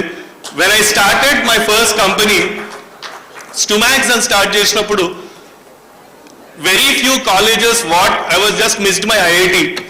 దెన్ అప్పుడు IITకి వెళ్ళినప్పుడు ఒక బ్రాండ్ IIT ఎంటర్ప్రైజ్ అని కింద రాసుకుంటాం. IIT IIM వెంచర్ అని రాసుకుంటారు. But why can't people write and Osmania venture అని కింద ఎందుకు రాయొద్దు అని వచ్చిన థాట్. ఒక ఆంటర్ప్రెన్యూర్షిప్ ఒక ఇంపార్టెన్స్ ఈ రోజు ఒక ఉస్మానియా ఫౌండేషన్, TBI ఇవన్నీ వచ్చినప్పుడు వచ్చిన happiness it was next level. కానీ ఈ హ్యాపీనెస్ నెక్స్ట్ లెవెల్ కి పోవాలి అంటే it is all because of the contributions. I just saw MOUs being signed here. When alumnis are coming back, graduate కావడం కాదు, గ్రాటిట్యూడ్ ఉండడం ఇంపార్టెంట్ కనుక. When you have graduates who are having gratitude, who are coming back and giving to the university, what better than that? And it is not about someone who is getting mentioned on the stage, but everyone who invested their time here. Each one of you, before money, it is time, who have given time. Give a big round of applause to each one of us in the auditorium here. People who traveled from different parts of the world. Our time ichinaru, money ivochu, chala mandi ekkada undi money transfer cheyochu. Kan time ichina vallu first chala valuable. Our time ni money ga convert etlaitadi అంటే the time will tell lot of things. మీ అనే world నుంచి వీకి, ఆ మీని వీకి convert కావాలి అంటే, because it is not possible without one person. It is not just about one person, it is about we, it is not about me. And Osmania was always about we, it was never about me, it was never about one person. And today I'm very happy. 10 minutes నాకు chance ఇచ్చినప్పుడు నేను అడిగిన, sir అవసరమా sir పెద్దవాళ్ళ ముందర నేను మాట్లాడము అని. అంటే నాకు నిజంగా చెప్పాలంటే ఒక చిన్నపాటి భయం ఉండే. మనం ఏంటంటే మనం సెన్సిబుల్ ఉంటాం, మనం సెన్సిటివ్ ఉంటాం. మాట్లాడుతున్నప్పుడు అప్పుడప్పుడు ఒకసారి ఎమోషనల్గా మాట్లాడతాం కదా అని. కానీ లాస్ట్కి నాకు ఒక చిన్న థాట్ ఏమొచ్చిండనంటే, ఇంతమంది మన సీనియర్స్ ఎప్పటి నుంచి వచ్చిన అల్యూమ్ని అందరికీ పరిచయం అవుతుంటే ఒక్కొక్కరికి ఉన్న ప్యాషన్, ఆ ప్యాషన్ నుంచి మనం ఎందుకు ఎనర్జీ తీసుకోవద్దు? ప్రతిసారి గ్యాప్ బిట్వీన్ ఇండస్ట్రీ అంటున్నాము, ఆ గ్యాప్ ని ఇంకెన్ని రోజులు ఆ గ్యాప్ గురించి మాట్లాడతాము, ఆ గ్యాప్ ని ఎందుకు ఒక దగ్గర తీసుకురావద్దు? First thought. సెకండ్, ప్రతి ఒక్కరూ మనం ఆంటర్ప్రెన్యూర్స్ అంటుంటాం, ఎన్నో ఎక్కడెక్కడో చేస్తుంటాం. సీరియస్ గా మనం ఒకసారి ఒక క్వశ్చన్ గుర్తు వచ్చిండే, how we are like ions form చేసేటప్పుడు పాజిటివ్ అయాన్స్, నెగటివ్ అయాన్స్ ఇన్నున్నా కానీ everything has a role to play. ఈరోజు ఒక ఇంజనీర్, ఒక ఆర్ట్స్ కాలేజ్ వాళ్ళైనా, ఒక MBA కాలేజ్ వాళ్ళైనా, the kind of compound that which we created, this compounding interest we will derive in the coming days. And today I thank each one of them who are participating in the Osmania Foundation and the GAM meeting. And I feel we all together can do some impact in the coming days. And this impact is not about one person. And I feel ఇది ఒక 2 రోజుల meeting కాదు, ఆ 2 రోజుల meeting తర్వాత అయ్యేదే చాలా important. And చాలాసార్లు మనం పేటెంట్ల గురించి మాట్లాడడం కానీ మన పొటెన్షియల్ గురించి మాట్లాడడం మర్చిపోతుంటాం. అండ్ ఎన్ని పేటెంట్లు ఇచ్చినాం అనేది ఒక ఎత్తు అయితే, ఈచ్ ఇండివిజువల్ యొక్క ఉన్న potential is the most important thing. And today brand ఒకరు అన్నప్పుడు కాదు, when we feel that each person is a brand here.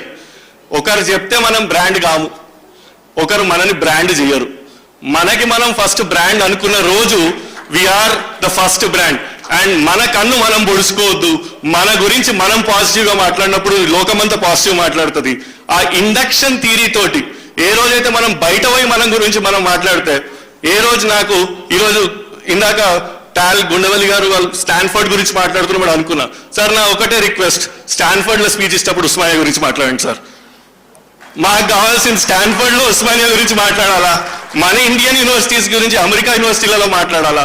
ఎంతసేపు మనం ఎప్పుడైనా కానీ ఎక్కడో దూరం కొండలు నునుపు అనుకున్నాం కానీ మన దగ్గర ఉన్నది అమెరికాలో మాట్లాడినప్పుడు మన గురించి వాల్యూ వాళ్ళకి తెలుస్తుంది. ఆ రోజు ఆ వీడియోని ఇక్కడ స్క్రీన్ వేసి మన వాళ్ళకి చూద్దాం, అప్పుడు మన వాల్యూ ప్రపంచానికి తెలుస్తుంది. అండ్ ఈ అవకాశం ఇచ్చినందుకు ఉస్మానియా ఫౌండేషన్ అండ్ అందరికీ చాలా థ్యాంక్ యూ. అండ్ ఫ్యూచర్లో మనం ఏం చేద్దాము అనేది మనమే డిసైడ్ చేద్దాం. అండ్ ఈ అందరు కలిసి how can you contribute, that's the biggest tribute that you can give to the Osmania Foundation. So contribute, just not give a tribute. Thank you.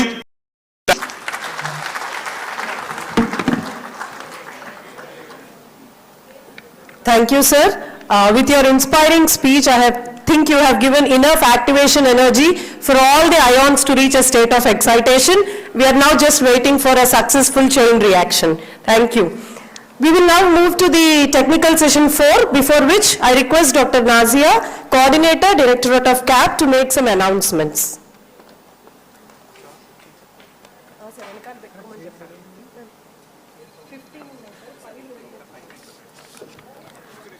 We have a few announcements to make. One is regarding the scholarships that are being instituted from the alumni. So we have amongst us some of the esteemed guests who have instituted these scholarships. Before that, I would like to call upon our Honorable Vice Chancellor, sir, onto the dais. The first announcement is regarding the release of lecture series which have been converted in the form of a book.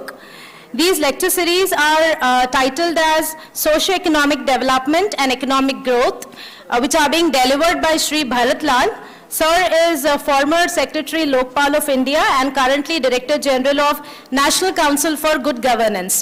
These series are being converted in the form of a book with the initiative of Dean, UGC and Development Affairs, Professor G. Mallesham. So I would request Professor G. Mallesham, sir, also to come onto the dais. I request the CAB Director also to be on the dais and release the lecture series which are converted in the form of a book.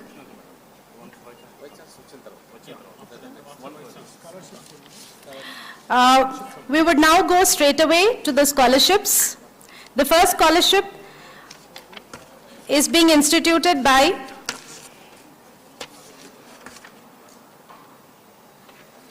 Professor Pratap R. Reddy Scholarship, instituted by Professor Pratap R. Reddy. In the name of himself, this was instituted in the year 2007. The amount donated is to the extent of $2,500. This is for Department of Physics. The scholar who is getting the scholarship is Ms. 𝗂𝗵𝗄 𝗳𝗧. I request 𝗳𝗧 to be on the dais, please.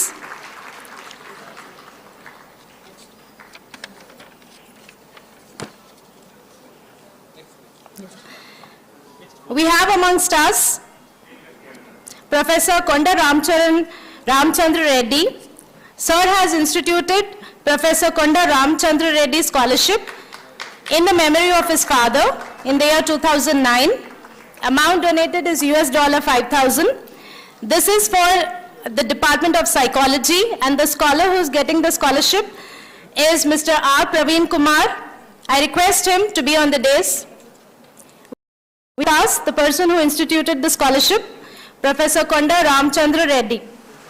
Sir is here amongst us. The scholar is honored to be getting it from him. Next we have 𝗧𝗏 Scholarship. This is instituted by Mr. Baljit Singh Chopra. In the name of his parents, Srimati Satwant Kaur Chopra and Shri Kartar Singh Chopra in the year 2009. The amount donated is $5,000. This is for the Department of Electrical Engineering. The student who is getting the scholarship is Mr. James Joshua Pagulu. I request Mr. James to be on the dais. Substituted by Sanjay Reddy.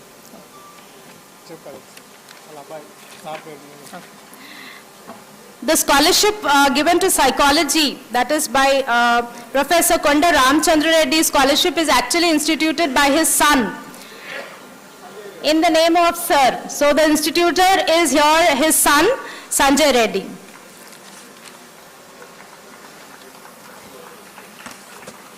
Congratulations to all the students getting the scholarship. I'm sure it motivates all others present here in the hall, the student category, to be there.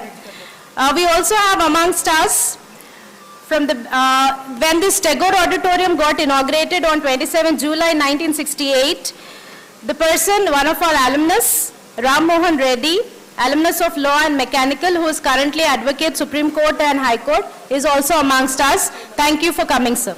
I thank all of you for giving away the scholarships to the deserving students. Thank you.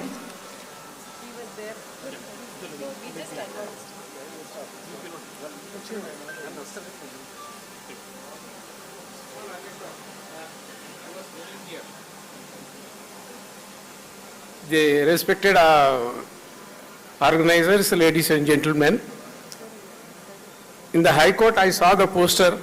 Today I could make it to come here. My eyes became little wet when I recollected 55 years back I was here. This hall was inaugurated on that day, 27 July 1968. I was a student of engineering college. I was only 17 years or so, first year I was doing. I was sitting somewhere there. Luminaries, distinguished, yes, distinguished scholars were there here on that day. Vice Chancellor was D.S. Reddy, 𝗂𝗽𝗱𝗁 was the governor. They were all here. Most important person who was here was Sir C.V. Raman. I was so fortunate. I was so much excited and enthralled to see so much of people. Today half the people are here. Perhaps the organizers would definitely put in their efforts to make it full in coming days. The young man who spoke here, he spoke very well, that everybody has to put in their efforts. I did my engineering, then I law, now I am practicing advocate. I visited several countries. Everywhere the Osmanians, he was saying, Ians, they always put questions to me, how is our university and all. I was a little nervous to say present state. However, there are a good amount of number of output people who are doing excellently well in different fields of their faculties. Now, I myself volunteered to come before the madam here. I just wanted to tell that anecdote of that day. It was a glorious day. Today also it is glorious day. So, thank you for giving me this much of hearing, and also grateful to the organizers for putting myself before you, having attended the original first program in the same hall. Thank you very much. Thank you, sir. I now request our Vice Chancellor Ravinder sir to please felicitate Mr. 𝗧𝗦𝗃 𝗏𝗏𝗃𝗏 for his motivating session.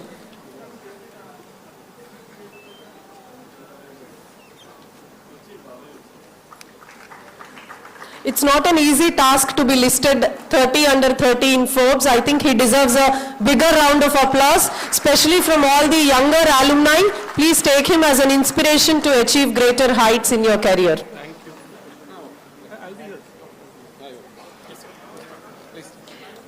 We will now move to the technical session 4, and the moderator for this session is Professor Ghanta Chakrapani Garu, former chairman TSPSC. Sir, may I request you to please come on to the dais. The technical session 4 is on the topic Challenges in Higher Education, Expectations from Alumni. And we have many visionary vice chancellors, former and present, to be present here in this panel. May I have the honor of inviting Professor R. Limbadri sir, Chairman 𝗂𝗽𝗱𝗁𝗃, to please join us on the dais.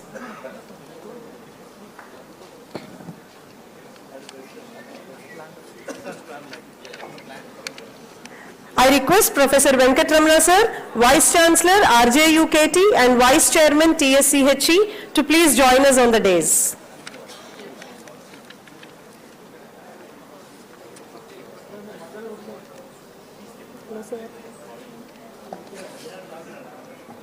It's an honor to have amidst us Professor B.J. Rao sir, Vice Chancellor, Hyderabad Central University. Sir, may I request you to please join us on the dais.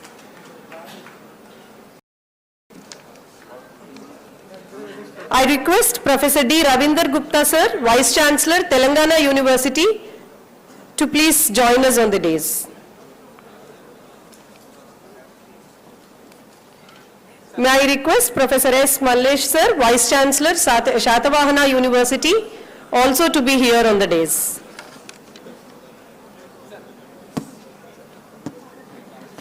I request Professor P. Krishnadeva Rao Garu, Vice Chancellor, Nalsar, to please join us on the dais. May I request Professor S. Ramachandram sir, Vice Chancellor, Anurag University, to please join us on the dais.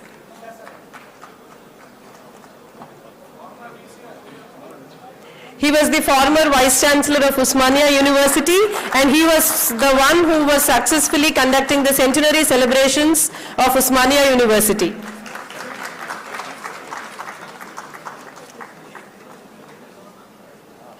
May I now request Professor S. Satyanarayana sir, former Vice Chancellor Osmania University, to please join us here for the panel. May I request Professor T. Tirupati Rao Garu, former Vice Chancellor Osmania University, also to join us for the panel. May I request Professor Mohammad Sulaiman Siddiqui sir to please join us here on the dais.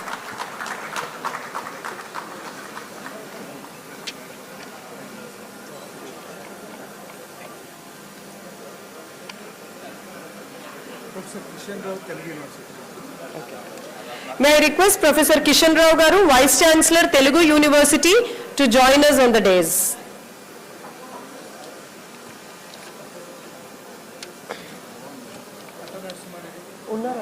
Yeah. We have few other Vice Chancellors who could not join us today. Professor 𝗂𝗽𝗃𝗃. Okay, 1 second, sir.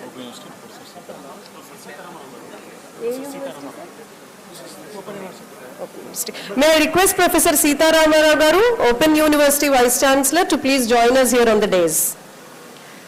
Professor 𝗂𝗃𝗃 sir, Professor T. Ramesh sir, Professor C.H. Gopal Reddy sir, Professor Lakshmikant Rathod sir could not join us today, but they were here with us yesterday, including Professor E. Suresh Kumar sir, Vice Chancellor IFLU.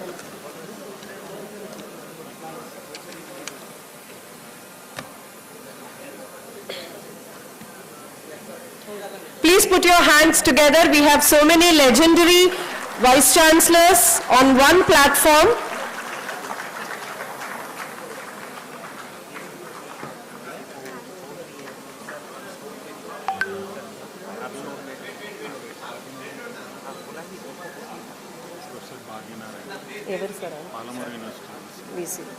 May I request Professor Bhagyanarayana sir, Vice Chancellor, Palamur University, to please join us on the dais.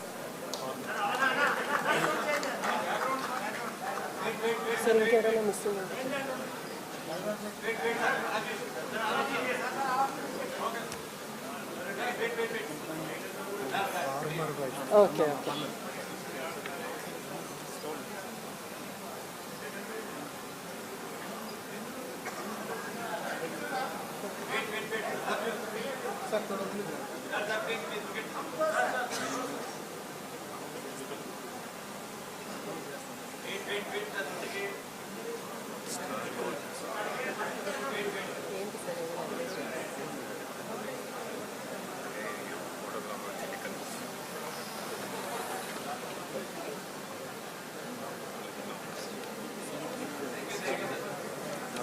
Big log.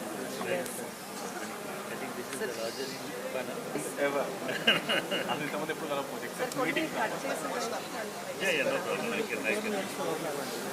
May I now request Chakrapani sir to please take over the panel session.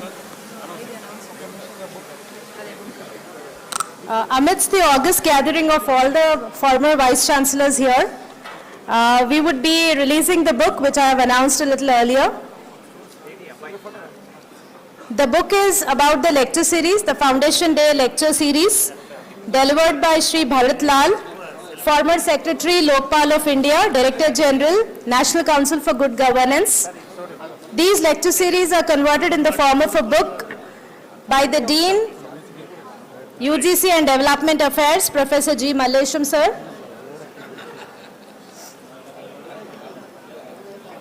The book is all about water conservation for future.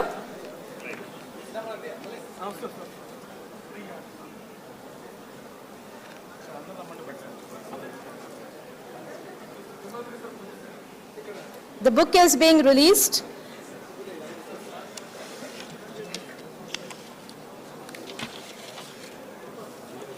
Amidst the august gathering of all the former vice chancellors, the book is being released by our current vice chancellor, Professor D. Ravindra, in the presence of Professor 𝗬𝗏𝗺, Chairman, 𝗂𝗽𝗱𝗁, Registrar of Osmania University, Professor Lakshminarayana sir, and Dean, UGC and Development Affairs, Professor 𝗳𝗬𝗪𝗺𝗀𝗻.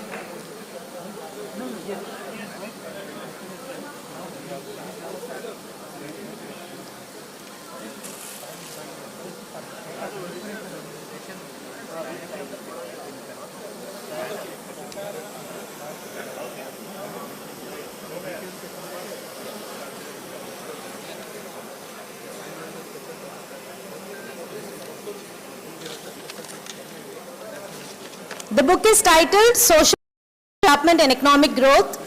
It is all about water conservation for the future. Lecture series delivered by 𝗳𝗏𝗺𝗺𝗺, converted in the form of a book by the Office of Dean, Development, UGC and Development Affairs. The book is being released amidst the august gathering of former vice chancellors of Osmania University and currently vice chancellors of other universities in the state of Telangana. Thank you.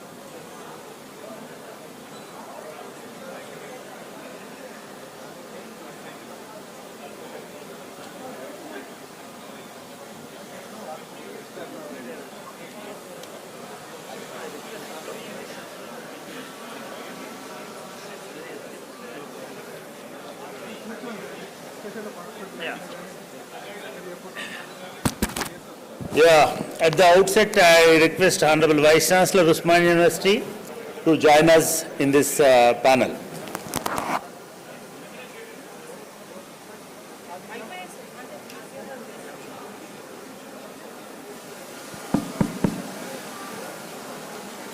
Good evening all. Telugulona? Yeah. Good evening everybody. As advised by our Honorable Vice Chancellor, I would like to do it multilingual. 𝗧𝗏𝗺𝗺 is there. As 𝗧𝗏𝗺 is just now indaka 𝗧𝗏𝗺 చెప్పినట్టుగా శ్రీచరణ్ లక్కరాజు చెప్పినట్టుగా ఉస్మానియా ఒక brand అయితే ఇక్కడ ఉన్న ఈ 16 మంది brand ambassadors of Osmania university. I am really proud to be here and host this session as moderator. ఎందుకంటే మేమున్నప్పుడు vice ఛాన్సలర్స్గా ఉన్న వాళ్ళ నుంచి మొదలుపెట్టి నాతో పాటు చదువుకున్న వైస్ ఛాన్సలర్స్ కూడా ఇక్కడ ఈ డయాస్ మీద ఉన్నారు. I welcome you all, sir. I think this is the historical congregation of vice chancellors and former vice chancellors on one dais. ఇంతకుముందు జనరల్గా వైస్ ఛాన్సలర్లు ఒక్కరి కంటే ఎక్కువ ఒక డయాస్ మీద ఉండరు. బట్ నా we have almost 16 vice chancellors on one dais. So వాళ్ళు మనకి ఇచ్చిన టైంలో యూనివర్సిటీ ఇచ్చిన టైంలో 1 అవర్లో మనం ఇది కంప్లీట్ చేయలేము. You don't worry, you please take your own time. And before that, I'd like to explain, this session's formalities. In the first round, I'd like to know how do you connect with Osmania University? Because, we are interacting with huge audience here and abroad and those who are watching from online and other sources. And who is very important. So how you locate yourself with this university, maybe my first round. And the second round is anyway they have clearly specified the issue. They mentioned the topic also. And that is little bit, serious kind of stuff. Problems and challenges of higher education. Okay, it's open-ended. Here we have very distinguished educationists, vice chancellors of universities, central universities also. So we may ask challenges of country's higher education as well as state higher education. And also policy perspectives also we try to understand. And the third round is how you are going to reconnect with Osmania University. Connect and reconnect is the theme of this global alumni meet. So before I enter into my anchoring part, I'd like to inform you all, మీ అందరికీ నేను sir అడిగినాడు కానీ మీ అందరికీ నేను ఒక విషయం చెప్పాలనుకుంటున్నాను. Osmania university 2 రకాలుగా మనలందరినీ గౌరవపరిచేటట్టుగా చేసింది. ఒకటి తెలంగాణ ఉద్యమానికి పునాది వేసింది, ఊపిరిలూదింది, దాన్ని సజీవంగా 70 సంవత్సరాలు నిలబెట్టింది ఉస్మానియా యూనివర్సిటీ. ఉస్మానియా యూనివర్సిటీ లేకపోతే ఇక్కడ ఒక చోదక శక్తిలాగా పనిచేసినటువంటి మేధావి వర్గం, అదేవిధంగా విద్యార్థి శక్తి లేకపోతే మనం ఇవాళ తెలంగాణలో ఉండేవాళ్ళం కాదు. రెండవది, we must feel proud about Osmania University because of these many intellectuals around us. దాదాపు ఇవాళ రాష్ట్రంలో ఉన్నటువంటి ప్రతి యూనివర్సిటీకి we have 15 universities and two central universities. అయినా ఈ మొత్తం యూనివర్సిటీలకు except agriculture, medical, veterinary and that kind of specialized universities, to all other universities we have our own vice chancellors. In a way, Osmania University is a cradle of vice chancellors. So అందరు ఇక్కడ చదువుకున్న వాళ్ళు, ఇక్కడ నుంచి వెళ్ళినటువంటి వాళ్ళు అందరూ కూడా మనం గర్వపడాలి. అంటే కేవలం వాళ్ళు మన వాళ్ళు అయినందుకు ఇక్కడ నుంచి చెప్పేది. And they are doing tremendous work. I will start. And మీరు చాలా మందికి అనిపించవచ్చు తెలంగాణ వచ్చిన తర్వాత ఏం జరిగింది. సరే, చాలా జరగాల్సిన ఇంకా చాలా ఉన్నప్పటికీ కూడా we can say proudly that we are number 1 in gross enrollment ratio. The whole country is looking towards us. మనం ఇవాళ లింబాద్రి గారు ఇక్కడే ఉన్నారు. Under his leadership and under his dynamic Osmanian, డైనమిక్కి పర్యాయపదంగా ఉస్మానియన్ అని చెప్పుకోవాలి. Under his leadership we have achieved 52%, if I am right, 36%, whereas country national average is 26%. So national average kante manamu almost 10 points mundunnam. అది ఒకటి కొంత తృప్తి కలిగించేటువంటి అంశం, మనం అందరం గర్వపడాల్సినటువంటి అంశం కూడా. ఆ లెక్కన కూడా మనము ఇండియాలో నంబర్ 1 స్టేట్గా ఉన్నాం. అదే కాకుండా ఆఫ్టర్ తెలంగాణ, అఫ్ కోర్స్ ఇంతసేపు మనం మాట్లాడుకున్నాము, నిన్న కూడా మాట్లాడుకున్నాము, ఉస్మానియా యూనివర్సిటీ ఒక్క ఉస్మానియా తార్నాకలో లేదు. ఉస్మానియా యూనివర్సిటీ ప్రపంచం అంతటా ఉన్నది, అమెరికా అంతటా ఉన్నది. ఇవాళ మాట్లాడినటువంటి వాళ్ళు, నిన్న మాట్లాడినటువంటి వాళ్ళు ఉస్మానియా సీడ్స్ని అక్కడ నాటుతున్నారు. ఆ రకం కూడా మనం గర్వపడాల్సినటువంటి అవసరం ఉంది. దాంతోపాటుగా ఇవాల్టికి కూడా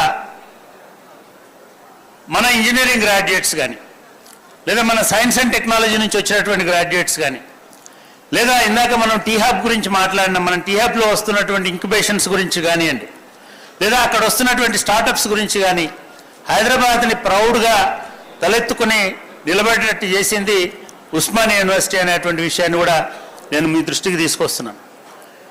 ఈ కాంటెక్స్ట్లో నిజానికి అందరినీ ఇంట్రొడ్యూస్ చేయాల్సినటువంటి బాధ్యత కూడా నా మీద ఉంటుంది. ఎందుకంటే చాలామంది ఇక్కడ మీ జనరేషన్స్కు తెలిసినటువంటి వాళ్ళు కాకుండా పెద్దవాళ్ళు కూడా ఉన్నారు. వీళ్ళలో మీ వైస్ ఛాన్సలర్ గారిని నేను పరిచయం తెలుసుకోలేదు. ఎందుకంటే he's that star of entire celebration కాబట్టి నేను వారి గురించి పెద్దగా పరిచయం చేయను. అదేవిధంగా లింబాద్రి గారు, ప్రొఫెసర్ ఆర్ లింబాద్రి గారు, వారు state council of higher education చైర్మన్గా ఉన్నారు. అంతకుముందు వైస్ చైర్మన్గా కూడా ఉన్నారు. అంతకుముందు తెలంగాణ యూనివర్సిటీ రిజిస్ట్రార్గా ఉన్నారు. దాదాపు 30-32 సంవత్సరాల సుదీర్ఘమైన 35 సంవత్సరాల అనుభవం వారికి అడ్మినిస్ట్రేషన్లో, ఎడ్యుకేషన్ లీడర్షిప్లో ఉంది. అండర్ హిజ్ లీడర్షిప్ ఈ 15 యూనివర్సిటీలు మన దగ్గర పనిచేస్తున్నాయి. Thank you sir, thank you for accepting our invitation and coming over here. మన లింబాద్రి గారి కుడి భుజం, కుడి పక్కన కూర్చొని వద్దంటే ఎట్లా, ఎడమ భుజం, అట్లీస్ట్ ఎడమ భుజం వెంకటరమణ గారు ఉన్నారు. Venkataramana is proud alumni and also is from University of Hyderabad Management Department. Now he is very prestigious Rajiv Gandhi Institute of Engineering and Technology. నేనైతే వైస్ ఛాన్సలర్ అని అంటాను. వైస్ ఛాన్సలర్ బాధ్యతల్లో వారు ఉన్నారు. ఫుల్ టైం వారు అక్కడే పనిచేస్తున్నారు. ఆయన ఏ పని చేసినా, ఎక్కడ చేసినా డబుల్ యాక్షన్ చేస్తుంటారు. ఇప్పుడు ఒక వైస్ ఛాన్సలరే కాదు, state council of higher education vice చైర్మన్గా కూడా వారు పనిచేస్తున్నారు. Welcome sir, thank you for coming over here. నేను ఇక్కడ మీకు ఇంకొక డిస్టింగ్విష్డ్ గెస్ట్ని ఇక్కడ మీకు పరిచయం చేయదలుచుకున్నాను. బహుశా చాలామంది తెలియకపోవచ్చు. In fact we surprised to know him as Osmanian and in fact he is very renowned scientist. BJ Rao garu, please listen to me. BJ Rao garu, university of Hyderabad vice chancellor. Why I'm insisting university of Hyderabad అంటే after 50 years, probably after 50 years of its establishment, ఒక తెలంగాణ మేధావి అక్కడ vice chancellor అయినాడు. మేము తెలంగాణ మూమెంట్లో అడిగేవాళ్ళం, తెలంగాణలో university of Hyderabad central university ఎందుకు పెట్టారు అని అడిగేవాళ్ళం. ఎందుకు పెట్టారు అంటే 69 మూమెంట్ రిజల్ట్ తోటి ఇక్కడ యూనివర్సిటీని పెట్టినారు 70s. ఆ మూమెంట్లో పెట్టిన దానిలో అక్కడ ప్లేస్ లేకుండా పోయింది తెలంగాణ వాళ్ళకి అని మేము ఆర్గ్యూ చేసేవాళ్ళం. అక్కడ ఫ్యాకల్టీలో కానీ, స్టూడెంట్స్లో కానీ. Now sir, we're very happy and proud. You are there for us and you are representing Telangana over there. ఇకపోతే ఆ పక్కనే ఉన్నటువంటి వాళ్ళలో సులేమాన్ సిద్దిఖీ గారు, ప్రొఫెసర్ ఎండి సులేమాన్ సిద్దిఖీ గారు, మేము ఉన్న టైంలోనే వాళ్ళు వైస్ ప్రిన్సిపల్గా ఉండేవారు. చాలా ఎమినెంట్ స్కాలర్, అంతేకాకుండా ఒక వెరీ స్ట్రిక్ట్ అడ్మినిస్ట్రేటర్. ఆయన కొంతకాలం మా అంబేద్కర్ ఓపెన్ యూనివర్సిటీకి కూడా వైస్ ఛాన్సలర్గా పనిచేశారు, ఇన్ఛార్జిగా. So as a teacher and as a student also I know professor Suleman Siddiqui garu. Thank you very much for accepting. Of course నేను ఇప్పుడు my invitation, I'm owning this university కాబట్టి అవర్ యూనివర్సిటీకి వచ్చినందుకు థ్యాంక్స్.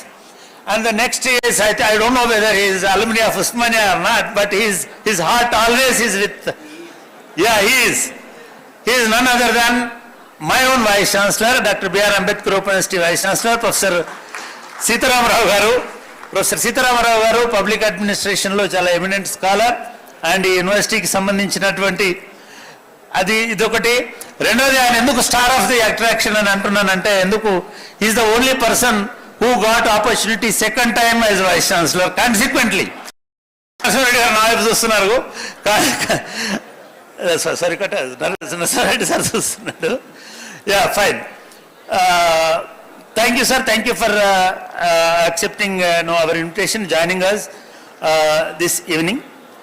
అండ్ ఆ పక్కన నెక్స్ట్ ఉన్నటువంటి మా వైస్ ఛాన్సలర్ గారు ప్రొఫెసర్ డి రవీంద్ర గుప్తా గారు ఈ యూనివర్సిటీ ప్రోడక్ట్, ఈ యూనివర్సిటీ అలుమ్ని, ఈ university staff member even now he is vice chancellor of Telangana university Nizamabad. ఆయన చాలా మంచి పనులు చేస్తున్నటువంటి వైస్ ఛాన్సలర్లలో వారు ఒకరు. ఇకపోతే మీ అందరికీ చాలా ఒక డైనమిక్ ప్రిన్సిపాల్గా పరిచయమై తెలంగాణ మూమెంట్ జరిగినప్పుడు ప్రిన్సిపల్గా ఉండి ఉద్యమకారులను రెచ్చగొట్టినటువంటి మా వైస్ ఛాన్సలర్ ప్రోత్సహించినటువంటి I mean the great philosopher gentlemen Mallesham garu, professor Mallesham గారు మై కంటెంపరీ. నాతో పాటు సేమ్ హాస్టల్లో హాస్టల్లో ఇవాళ మేము వెళ్ళి అక్కడ భోజనం చేసినాం. సేమ్ హాస్టల్లో ఉన్నాం. Is now Satavahana university vice chancellor, Karimnagar Satavahana university vice chancellor. And next to professor Mallesham garu, the most respectable scholar in law, professor P Krishnadevarao garu. Not only just scholar, no, I have my own doubts on scholars and administrators are distinguished. He is great administrator also, of course. He is great administration because he built several national law universities, not one national law university. He started his career, if I remember correctly, from Gandhinagar, Gujarat, Orissa, and then New Delhi. I think I may miss something.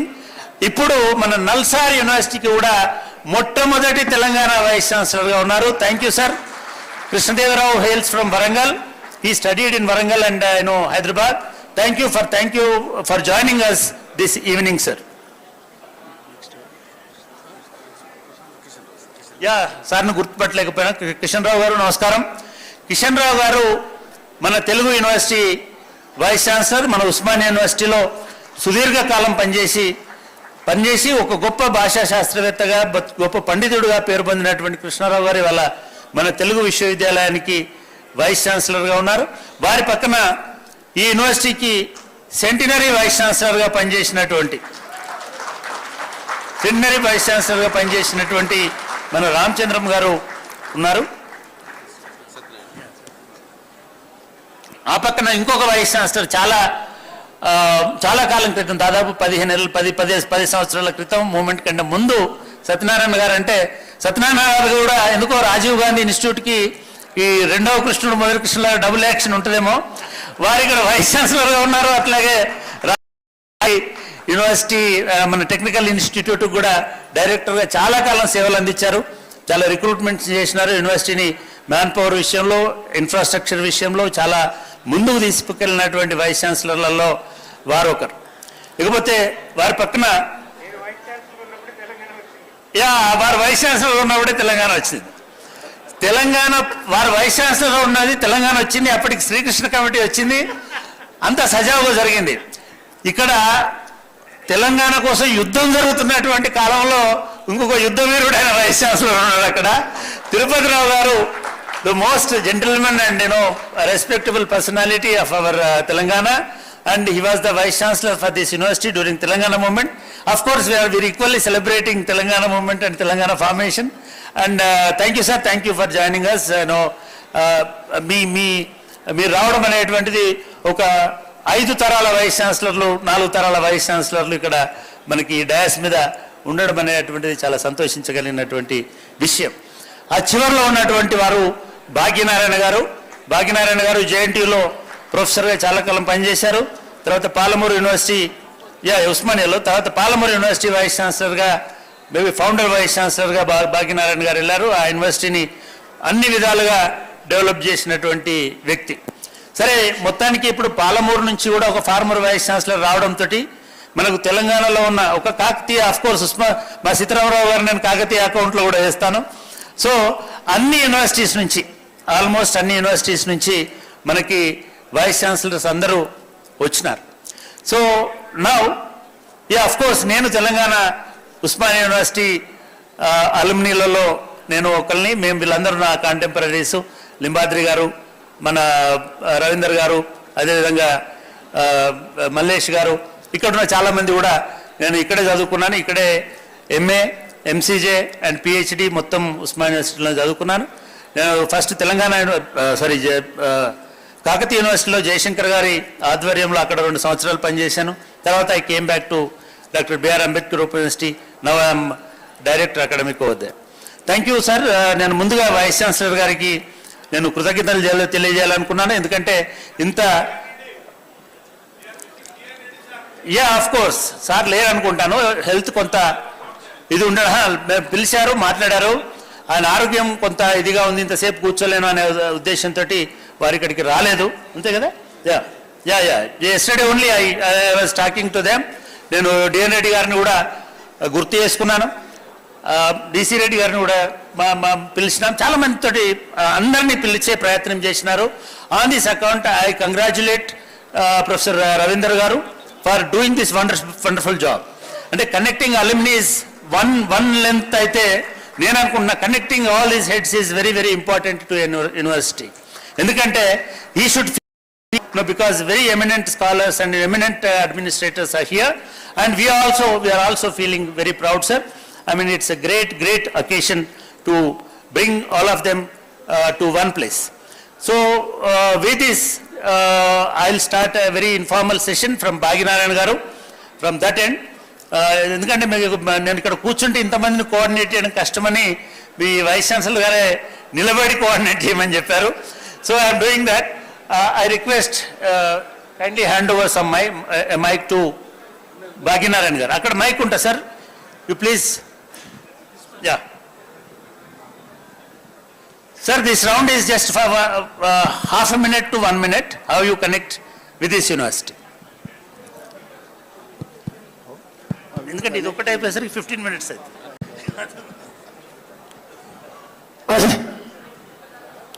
Good evening to all of you. Galaxy of academicians who have assembled here. It is because of a tremendous effort on the part of Professor Ravinder. On my own behalf and on behalf of all the dignitaries who are assembled here, we profusely thank Professor Ravinder.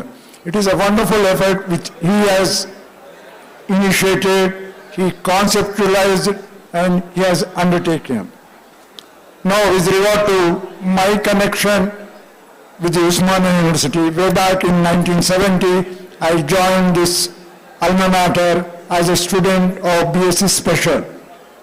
Since then, I am in the university as a graduate student, as a postgraduate student, then as a PhD research scholar, then postdoctoral research scholar, then as a staff member, and I retired as a, working as head department, then as a professor I retired. In between, I had a stint as the Vice Chancellor of Palamur University. If I am standing here before you, it is because of my education which I have undergone in this great institute. It was a dream for me to be a student of this Osmania University. I am very much fortunate I could not only be a student here, I became a teacher here. So I feel proud to be Osmanian. Just like Lakaraju has said, we are all Osmanians. Wherever we go, we will say we are Osmanians. So this is how I get connected. Sir, I request Tirupati sir. Andarki namaskaram. My association with the university is very long, as usual, more than 50 years. So I started as a student, graduation in 1970, and post-graduation I finished in 73, and I retired in 2013. Well, as a teacher, and incidentally I was also Vice Chancellor, and that was at Telangana. I just now explained by Chakrapani Garu, that was the peak of the Telangana agitation we had done during that time. So whatever I am, the university has given me. So I congratulate our Honorable Vice Chancellor, Ravinder, for organizing this wonderful program, GAM. think it is first of its kind today event. Very nicely they are connecting the alumni from different walks of life. So I once again I wish all the best for whatever the proposal that have come. Thank you. Thank you, sir. Thank you very much. Satyanarayana, sir, please. First of all, I congratulate Professor Ravindra, the present Vice Chancellor, and his team for organizing this global alumni meet. This is one of the first of its kind to organize this, and it also started a Osmania University Foundation for raising funds, etc., and connecting all alumni. Of course, my connection to this university is, of course, BSc also I did in a affiliated college. It is also under Osmania University. MSc I did from Osmania University. PhD I did from Osmania University. Then I joined in service in Osmania University in 1983 as an assistant professor, then became associate professor and professor. During my tenure, all these 34 years of my service, I worked as a various positions. Osmania University has given an opportunity to serve in various capacities as Joint Director, Director, Principal Nizam College, and then I went to IIIT Rajiv Gandhi University as a registrar, came back as a Vice Chancellor of Osmania University, and then I went back as a Vice Chancellor Rajiv Gandhi University of Knowledge Technology. So it is a great opportunity. I am proud to be an Osmanian because I am Osmanian and I could be able to achieve everything, and I am here today. Thank you very much. Thank you, sir. Yeah, Ramchandram garu, Nizaniki, Professor Ramchandram garu, great IT expert, a very proud, IT person of Osmania University, and he helped the state of Telangana. Of course, helped us in different capacities. Sir, thank you, sir. Thank you once again. Thank you. Thank you very much. First of all, I should thank the Vice Chancellor for inviting me here. I am indebted to Osmania University. I am here, because of university. Of course, I entered Osmania University in 1979 as a student, exited in 2019 when I retired. And of course, you know that I was a student, I was also Vice Chancellor of this great university. Thank you for calling me again. Thank you. Yes, sir. Kishan Rao, sir.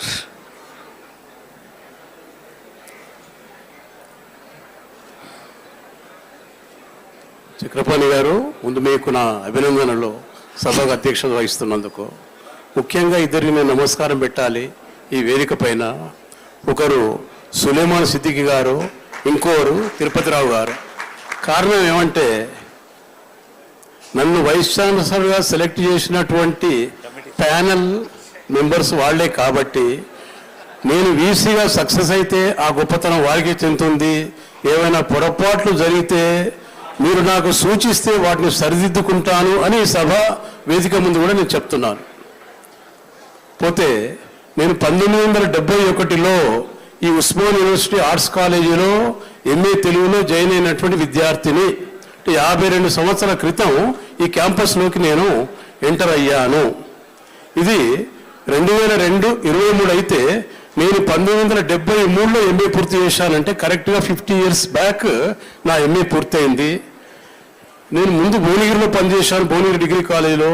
తర్వాత Osmania university అడ్మినిస్ట్రేషన్లో academic audit సెల్లో పనిచేశాను. అప్పటి మిత్రులు చాలామంది నాకు ముందు వరుసలో కూడా కనిపిస్తున్నారు. పోతే అదే తెలుగు డిపార్ట్మెంట్లో ప్రొఫెసర్గా, హెడ్గా, బోర్డ్ ఆఫ్ స్టడీస్ చైర్మన్గా పనిచేసి 10 సంవత్సరాలు విశ్రాంతి తీసుకున్న తర్వాత నన్ను వీరిద్దరు వైస్ ఛాన్సలర్గా నియమించడం జరిగింది. ఇప్పుడు వీసీగా ఉన్నాను. అయితే ప్రజెంట్ మా క్యాంపస్ నాంపల్లిలో ఉంది. అది కేవలం 5 ఎకరాల బిల్డింగ్ మాత్రమే. కానీ నేను చేయాల్సినటువంటి పని ఏంటి అంటే, బాచుపల్లిలోని 100 ఎకరాల ల్యాండ్లోకి నా క్యాంపస్ను మార్చబోతున్నాను. అది ఒక హిస్టారికల్ ఈవెంట్ అని నేను భావిస్తున్నాను. ఇకపోతే ఇదే ఉస్మానియా యూనివర్సిటీలో అంటే నేను వీసీ అయినప్పుడు మా ఏరియా పత్రికలు అంటే నాది హనుమకొండ దగ్గర జీలూరు అని ఒక గ్రామం ఉంది. పాత కరీంనగర్, ఇప్పటి హనుమకొండ జిల్లా మాది. అంటే ఒకే ఊరు నుంచి 2 వీసీలు అయ్యారు అని అక్కడ పత్రికలు రాశాయి.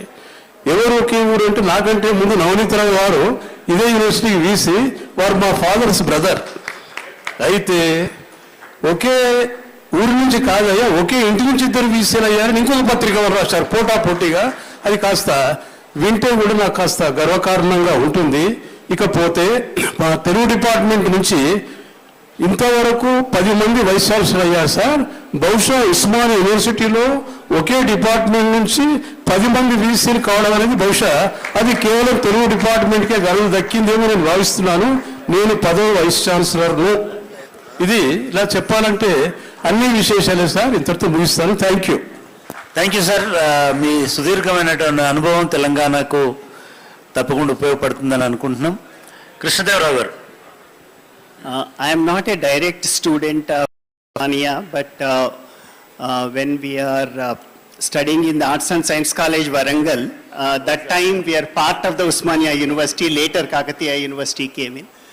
Always we used to look for Osmania as a model Osmania University. I can give a special instances about the Law College.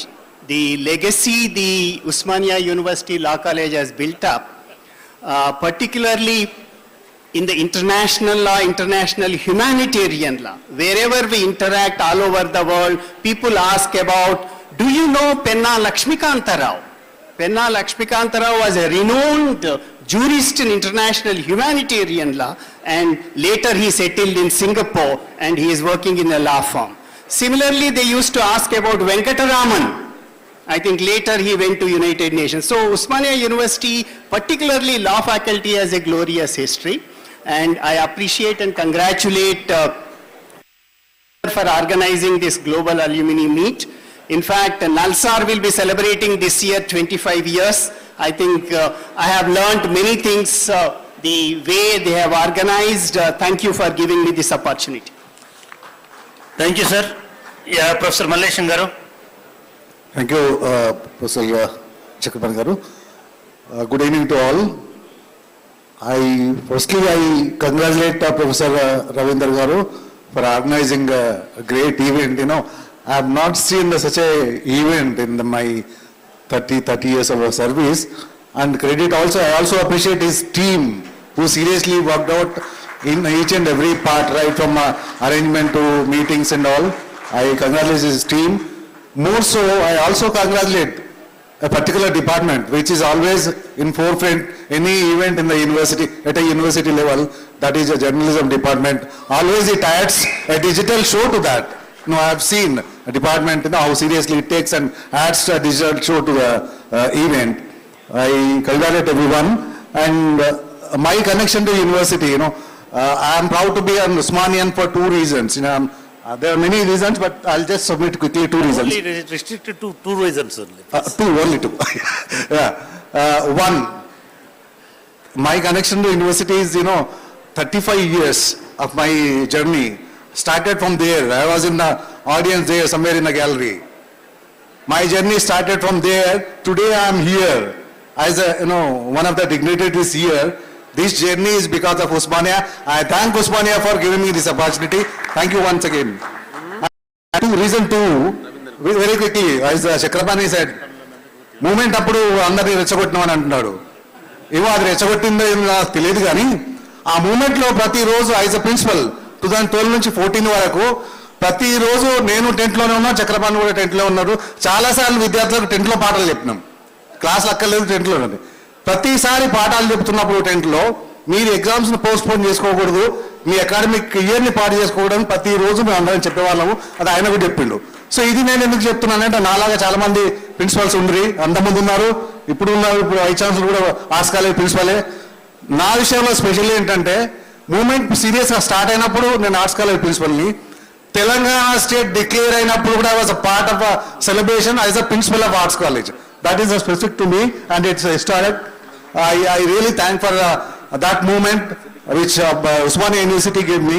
Thank you very much. I stop here. Thank you. Thank you Mallesham garu. మీరు రెచ్చగొట్టబట్టి వెళ్ళుకున్నాం. No don't worry. మీరు అట్లా నెగిటివ్గా తీసుకోకండి. ఇక్కడ 3 arts college principles ఉన్నారు. సిద్దికి గారు ఉన్నారు, మీరున్నారు, రవీంద్ర గారు ఉన్నారు.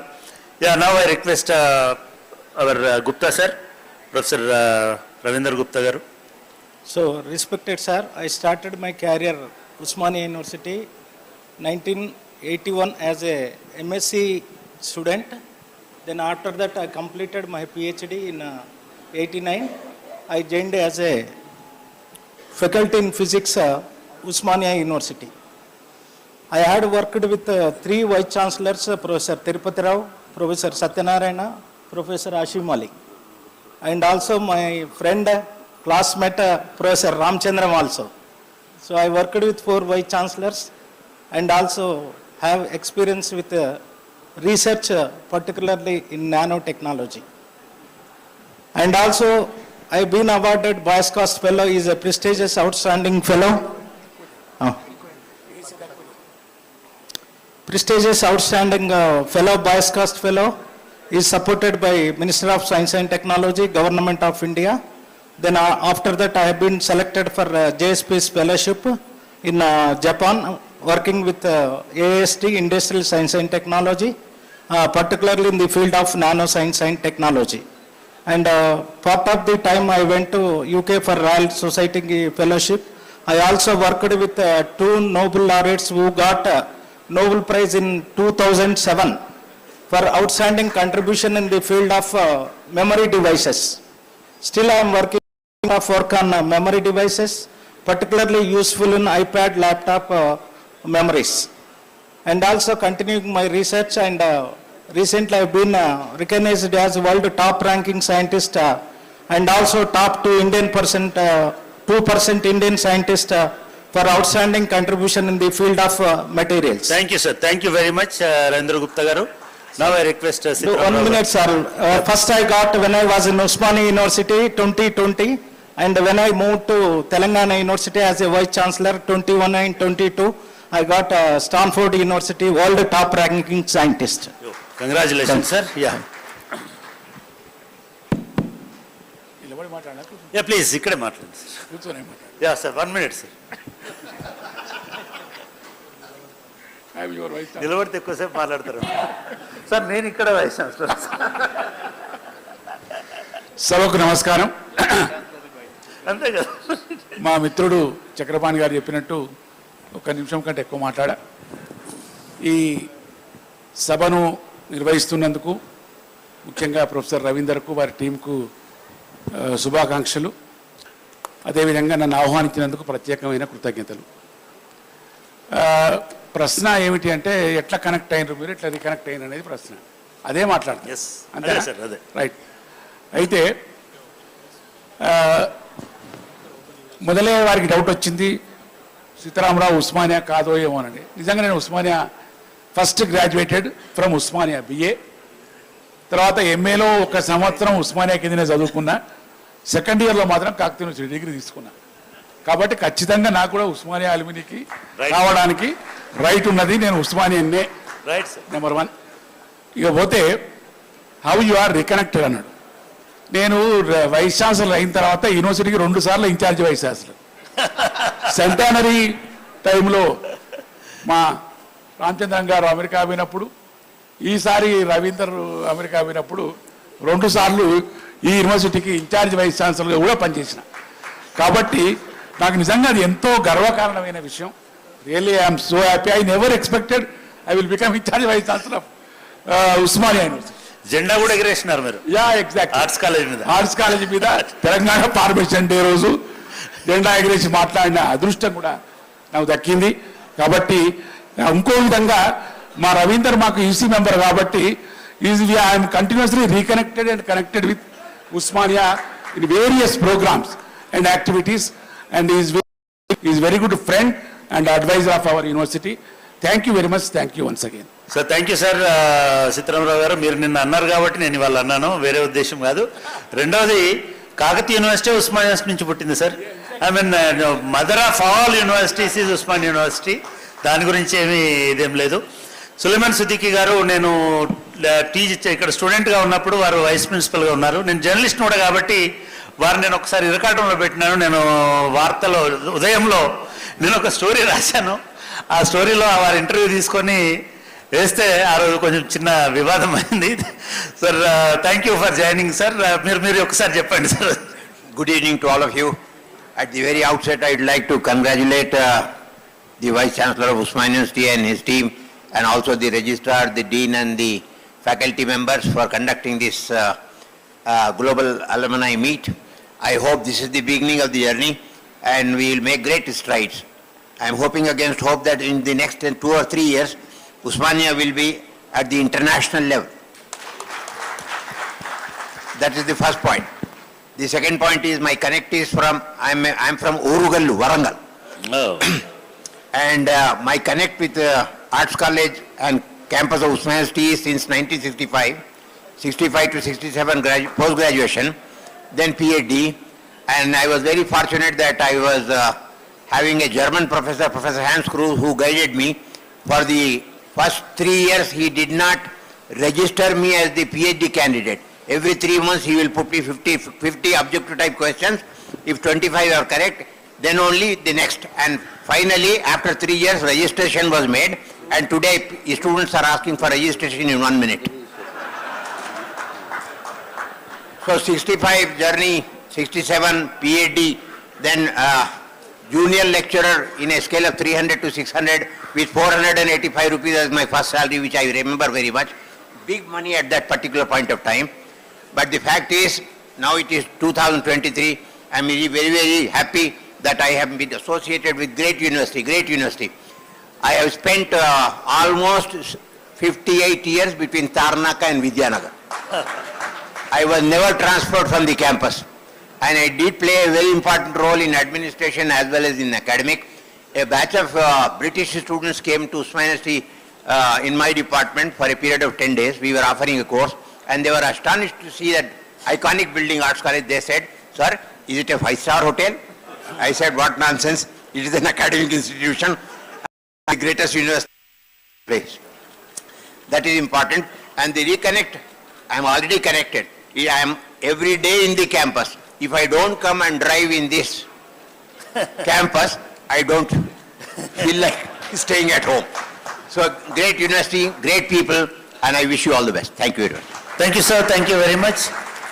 Sir, DJ Rao garu mana Palamuru bidda. Palamuru nunchi chala migita rangallo research loki vellaru. వారు 70s లో ఇక్కడ చదువుకున్నాను ఇందాక కింద ఉన్నప్పుడు Nizam college and Osmania science ఉన్నారు. Thank you sir. మీరు మీ గురించి మీ మాటల్లో ఇంట్రడక్షన్ చెప్పండి sir. Namaste Osmania. I came to Osmania, that is Nizam College, from Palamuru. That history was glorious. I came as a national science talent scholar. I was the topper in the undivided AP then, and I was the 16th rank in India. And the government of India told you can join any of the 100 colleges in India, anywhere in the country. There was a list of about 100 colleges where I could use my prestigious fellowship and go through my education. Out of those 100 colleges, I thought I should choose Nizam College. And I think I made the right move. I came to Nizam College. I spent my 3 years, very, very nourishing years, 73 to 76. I was taught by Professor Taki Khan Garu, Professor Sai Prakash Garu, Professor J. Ananthaswamy Garu. I learned the intricacies of chemistry. I even published when I was doing my BSc. So after BSc, I came to campus here. I did my MSc in biochemistry. Professor 𝗂𝗽𝗍 was my teacher, and I must say that I was his very dear student. I got gold medals in my BSc as well as MSc. So that journey of 3+2 years was extremely nourishing because I learned the intricacies of chemistry, physics, and biology. That gave me the entry point into Indian Institute of Science, Bangalore, which is where my real journey of advanced began. I did my PhD in IISc Bangalore, and I went to Yale Medical School, one of the best universities in the world, So the Osmania in me is continuing in me. After getting the best training that I could in the world, I came back to TIFR Mumbai. I spent about 25 years there, did my best work, which was very well applauded, and then came back to AP Tirupati ISER, which is a new institute, baby institute, and from there I'm back in Hyderabad as Vice Chancellor in University of Hyderabad. So the circle is complete. So in some sense I'm blessed that I am part of this celebration, and I must compliment Ravindra Garu for organizing such wonderful get-together of all of us. It is very rare to have this kind of collection. It's in fact dangerous to have this kind of collection. But you see that we are all conducting very well. So this is all your organizational abilities. And I think I will stay connected with the Osmania University because I am in Hyderabad. Hyderabad Central University is one of the institutions of eminence. I already told Ravindra Garu, I already told many of my other colleagues that we will do everything that is possible from Hyderabad Central University to help Osmania and other state universities of the Telangana, and we should work together because this is the age of working together. Thank you very much. Thank you, sir. Thank you very much. Yeah, Venkatraman Garu. I'll just, 30 years back, 10 days before I'm standing here, 30 years back I joined Osmania University as a faculty at the Business Management School. I'm born, brought up in Hyderabad. My father was a professor here. Because of various reasons during his tenure as registrar, he asked me only one thing, don't study when I am working in the university. So I had to go for my master's somewhere else. But I worked as a lecturer, then I moved on to University of Hyderabad. I'll not say much about it, but the whole training at Osmania University helped me. My gurus, 3 of them, they're no longer there. Madan Mohan Reddy, 𝗂𝗽𝗱 Reddy Garu, and 𝗪𝗍 𝗪𝗺𝗺 Garu, they helped me in my career. But I can tell you, Chairman Garu, who has initiated this discussion, wherever we were, University of Hyderabad or State Council, we always involve faculty of Osmania University. Now at 𝗳𝗏, many Osmania faculty are coming there, and we are looking at the Osmania model in developing departments, in administration, many things. So I think this DNA of Osmania will continue, and we are very proud. And wherever I go, I say state universities should be given a lot of importance, and I always, even at University of Hyderabad, I'll stop here. Thank you very much. Thank you, Ramana Garu. Thank you very much. Professor R. Limbadri Garu. Good evening. Professor Ganta Chakrapani Garu, who is chairing this important panel discussion with all the Vice Chancellors present and former, and senior faculty members of the dais, retired teachers, and different college management representatives, scholars, and students. ఇది ఒక చారిత్రాత్మకమైనటువంటి సందర్భంగా చరిత్రలో నిలుస్తుందని భావిస్తా ఉన్నా. నాకు సంబంధించి నేను ఇక్కడ వేదిక మీద ఉన్న 4 వైస్ ఛాన్సలర్స్ ఉస్మానియాకి చేసినటువంటి తిరుపతిరావు గారు, సత్యనారాయణ గారు, సిద్దిక్ సార్, రామచంద్రం సార్ సమయంలో ఒక్కొక్కరి సమయంలో ఒక్కొక్క పోస్టు, కొద్ది రోజులు ఎక్కువ రోజులు ఎప్పుడు అడ్మినిస్ట్రేషన్తో దగ్గరున్నటువంటి ఒక అనుభవం నాకున్నది. ఈ విశ్వవిద్యాలయానికి కనెక్ట్ కావటం అంటే నాకు చాలా చెప్పడం ఇబ్బందిగా అనిపిస్తుంది. మా ఊర్లో నేను మొట్టమొదటి పోస్ట్ గ్రాడ్యుయేట్ను. నాకంటే ముందు విశ్వవిద్యాలయం కాదు కదా, ఎంఏ చదివినటువంటి మనుషులు వెళ్ళినటువంటి వాళ్ళు. పక్క ఊర్లో మా చేసినటువంటి టీచర్ల యొక్క మార్గదర్శకం ద్వారా విశ్వవిద్యాలయం ఉన్నదని తెలుసుకొని నా ఫ్రెండ్స్ ఎంఏ ఎంట్రన్స్కి అప్లై చేస్తే ఎంట్రన్స్ రాసిన తర్వాత సీట్ రావటం జరిగింది. సీట్ వచ్చిన తర్వాత ఒక డీడీ కట్టమని మా డిపార్ట్మెంట్ వల్ల, అప్పుడు డిపార్ట్మెంట్ వారికి అడ్మిషన్స్ అయ్యేటి. డిపార్ట్మెంట్కి వెళ్ళి అడ్మిషన్ చేస్తున్న టైంలో ఒక డీడీ కట్టుకరమంటే పక్కనున్న బ్యాంక్ దగ్గర డీడీకి వెళ్ళా. డీడీ కట్టడానికి డబ్బులు ఇచ్చి డీడీ అంటే అట్లా ఉంటుందని నాకు ఎలాగో స్లిప్ ఇస్తారు స్టాంప్ చేసి. ఆ స్లిప్ తీసుకొని మళ్ళీ హెచ్ఓడి దగ్గరికి వచ్చి, సార్ డీడీ కట్టినంటే, ఇది డీడీ కాదురా బాబు, నువ్వు డీడీ అంటే ఇంకోటి ఇస్తారు, ఈ స్లిప్ తీసుకొని మళ్ళీ బ్యాంకులో ఇవ్వాలని చెప్పారు.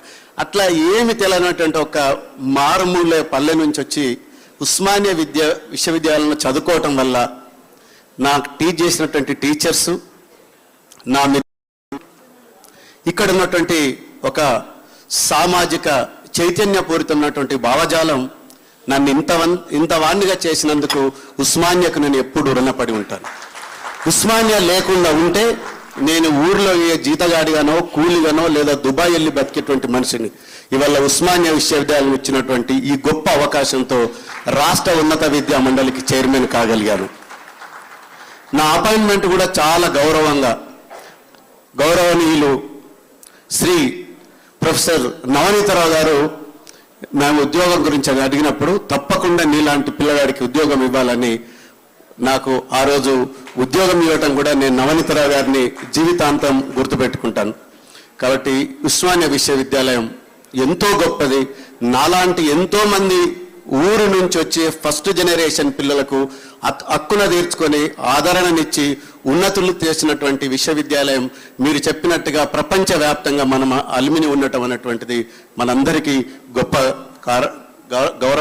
గౌరవమైందిగా భావిస్తూ నేను రెండో రౌండ్లో మిగిలిన విషయాలు ఇంకా ఉన్నాయా?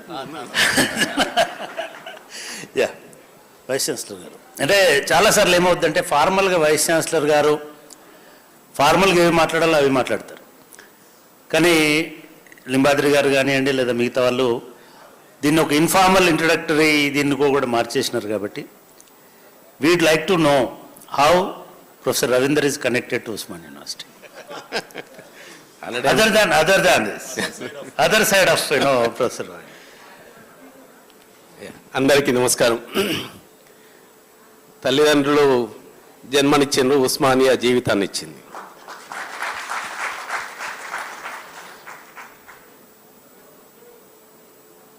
గౌరవ ముఖ్యమంత్రి ఈ చారిత్రాత్మకమైనటువంటి ఉస్మానియా యూనివర్సిటీకి సేవ చేయమని ఆర్డర్ ఇచ్చిండు. ఈ సందర్భంగా ఆల్రెడీ అందరూ కనెక్ట్ అయి ఉన్నారు, కానీ రీకనెక్ట్ కాలేదు. కాబట్టే ఈ యొక్క గ్లోబల్ అలమ్నై మీట్ను రీకనెక్ట్ అనేటువంటి ఒక ఉద్దేశంతో రీకనెక్ట్ చేయించింది. ముఖ్యంగా నేను చాలామంది కంగ్రాచులేషన్స్ చెప్తా ఉంటే ఆ కంగ్రాచులేషన్స్ నాకు కాదు, నా టీం మొత్తానికి, మా టీచర్స్కి, మా స్టూడెంట్స్కి, మా అడ్మినిస్ట్రేటర్స్కి, మా నాన్ టీచింగ్ స్టాఫ్కు ఆ యొక్క కంగ్రాచులేషన్స్ మీరందరూ చెప్పినటువంటిదిగా నేను ఈ సందర్భంగా చెప్తున్నాను. అదేవిధంగా ఫౌండేషన్ ఏర్పాటు చేయడానికి సహకరించినటువంటి డైరెక్ట్గా ఇండైరెక్ట్గా సహకరించినటువంటి చాలామంది ఇక్కడ అమెరికాలో పోయినప్పుడు, అమెరికా నుంచి వచ్చినప్పుడు వాళ్ళందరూ చెప్పినటువంటి సలహాను ప్రొఫెసర్ రామ్ గోపాల్ గారి నుంచి, అడోబి సిఇఓ నుంచి చాలామంది ఇచ్చినటువంటి సలహా ఏదైతుందో అది ఈరోజు ఉస్మానియా యూనివర్సిటీకి ఫౌండేషన్ను ఏర్పాటు చేయడానికి. ఆ ఫౌండేషన్ ఆల్రెడీ వేసి ఉంది. 100 సంవత్సరాల ఫౌండేషన్ ఇక్కడ కూర్చున్నటువంటి అందరూ వైస్ ఛాన్సలర్లు వేసినటువంటి ఫౌండేషన్ మీద ఇంకొక ఫౌండేషన్ను వేయడం జరిగింది. అది ఇంకా ముందుకు పోవడానికి అవకాశం ఉంటుంది. ఈ సందర్భంగా నేను ముఖ్యంగా నేను స్టూడెంట్గా ఉన్నప్పుడు మన సులేమాన్ సిద్దికీ గారు వైస్ ప్రిన్సిపల్గా ఉన్నారు. అదేవిధంగా ఎంఏ అయిపోయి ఎంఫిల్ చేస్తున్నప్పుడు పాకెట్ మనీ లేకపోతే పార్ట్ టైం మనము ఇది మన ఎగ్జామ్స్ అవుతున్నప్పుడు వెళ్ళేవాళ్ళం, ఇన్విజిలేటర్ వెళ్ళేవాళ్ళం. కిషన్ రావు సార్ మాకు అవకాశం ఇచ్చారు. 10 రూపాయలు 15 రూపాయలు వచ్చింది. కిషన్ రావు సార్ ఉన్నారు. మూడవది మా తిరుపతి రావు సార్ మాకు ఫ్యామిలీ ఏ విధంగా ఉంటుందో ఆ విధంగా ఉండేటువంటి అనుబంధం ఉన్నటువంటి తిరుపతి రావు సార్ తోటి ఉన్నటువంటిది. కానీ దాదాపు 40 సంవత్సరాలు ఈ రోజుకు ఇక్కడ ఉస్మానియా యూనివర్సిటీకి వచ్చి ఉన్నటువంటి అనుబంధం నా జీవితంలో ఎన్నడూ ఏ వైస్ ఛాన్సలర్ దగ్గరికి, ఏ రిజిస్ట్రార్ దగ్గరికి, ఏ పదవి గురించి నేను వెళ్ళలేదు. కానీ ఈ సందర్భంగా చెప్పాలన్నటువంటిది ఏంటంటే ప్రొఫెసర్ రామచంద్రన్ గారు పర్సనల్గా వైస్ ఛాన్సలర్ అయిన తర్వాత ఫోన్ చేసి పీజీ కాలేజ్ ప్రిన్సిపల్గా తీసుకోమంటే నేను 2 రోజులు ఆగిన తర్వాత చెప్తా సార్, నేను ఇప్పుడు తీసుకోలేను అని చెప్పినాను. కానీ 2 రోజుల తర్వాత నేను పీజీ కాలేజ్ ప్రిన్సిపల్గా తీసుకున్న తర్వాత ఆర్ట్స్ కాలేజ్ ప్రిన్సిపల్గా కూడా ప్రమోట్ చేయడం జరిగింది. ఆర్ట్స్ కాలేజ్ ప్రిన్సిపల్గా చేయడం జరిగింది 4 సంవత్సరాలు. ఆ తర్వాత